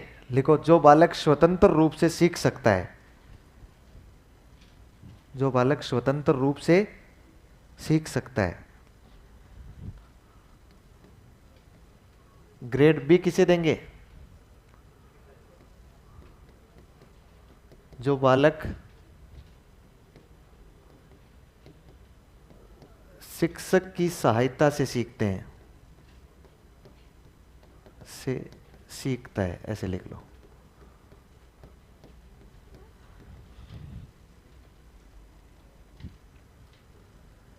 और C किसको देंगे? जिसे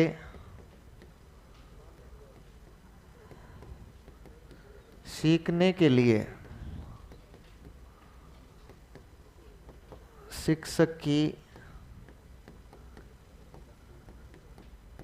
विशेष मदद की आवश्यकता होती है, की आवश्यकता होती है। विशेष मदद की आवश्यकता होती है।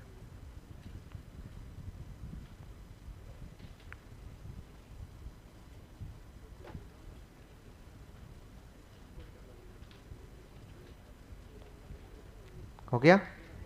मतलब एक ग्रेड तो केवल उस बालक को देंगे, जैसे बालक स्कूल आया, स्कूल में उसको एबीएल कक्ष में डाल दिया, एबीएल कक्ष में शिक्षक आराम से बैठे हैं, लेकिन वो बालक एबीएल किट के माध्यम से इतनी गतिविधियां करता है, वो नई चीज सीख के जाता है। बताओ ऐसे बालकों के लिए टीचर की जरूरत होगी क्या? ऐसे बालकों के लिए यदि भविष्य में इस प्रकार का शिक्षण आता है तो ऐसे बालकों को टीचर की जरूरत ही नहीं है, बिना टीचर के ही वो स्कूल में जाके सीख के आ जाएंगे। उन बालकों को तो हम लोग देंगे ए ग्रेड। फिर जिन बालकों को, जो बालक आया यदि उसको शिक्षक नहीं मिला तो कल जो उसे समस्या आ रही थी ना, वही समस्या उसे आ जाएगी। वो बालक उसका समाधान नहीं कर पाएगा, वो जैसे आया था ना वैसे ही वापस चला जाएगा, जितना वो रिवीजन कर जाएगा, सिर्फ जितना पीछे सीखा हुआ है। नई एक्टिविटी करने के लिए उसे थोड़े से किसकी जरूरत होगी? शिक्षक के सहारे की जरूरत होगी। फिर तीसरा प्रकार का वो बालक होता है जिस बालक को आपने सिखाया कि बेटा देख 4 और 4 8 होते हैं। कितने होते हैं? 8। बेटा देख 4 और 4 कितने होते हैं? 8 होते हैं। कितनी बार? 5 बार सिखा दिया। उसके बाद उस बच्चे को आपने कहा कि बेटा बता 4 और 4 कितने होते हैं, तो वो बच्चा कहेगा 4 1 2 3 5 7। फिर आपने उसको सिखाया बेटा देख ये 1 2 3 4, ये 5 6 7 8। हाँ वो कहेगा हाँ। अब बता बेटा 4 और 4 कितने होते हैं? वो कहेगा 1 2 3 और 9। हाँ। ऐसे बच्चे कौन होंगे? सी ग्रेड में आएंगे। फेल नहीं करना है।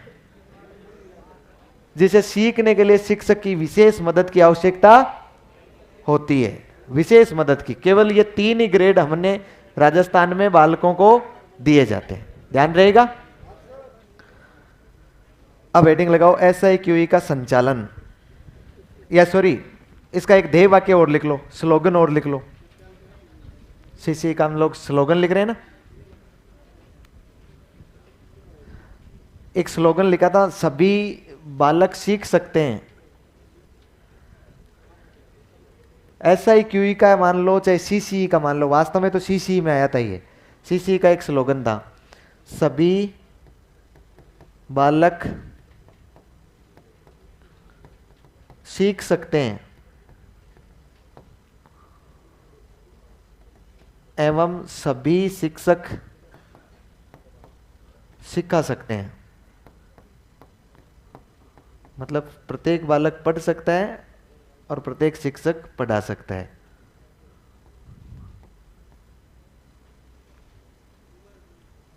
ये लिखा हुआ,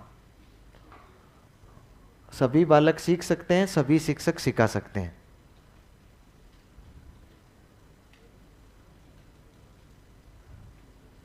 BA फाइनल और DLED फर्स्ट ईयर दोनों रेगुलर किए तो रिपीट करना, बिल्कुल रिपीट करना पड़ेगा आपको, दोबारा से BA करनी पड़ेगी यदि रेगुलर तो। हो गया? अब ध्यान से सुनिए, आज तो अभी आपकी क्लास 2 बजे से ही है, कल आपको मॉर्निंग टाइम की छुट्टी रहेगी सभी बैचों को। इवनिंग टाइम में आपकी 3 बजे से क्लास होगी। कल की बात बता रहा हूं मैं। कब की? कल की। कल यहाँ कोई बड़ा सेमिनार आयोजित होने वाला है, बड़े लोग आने वाले हैं, इसलिए आपको कल कपड़े धोने के लिए छुट्टी दी गई है। और कल कितने बजे से? 3 बजे से। और आज आपकी क्लास 12:15 एंड की जानी है, 12:15 पर, और 2 बजे वापस आना है। आज का टाइम तो सेम है, 3 से 8, कल 3 से 8 होगी।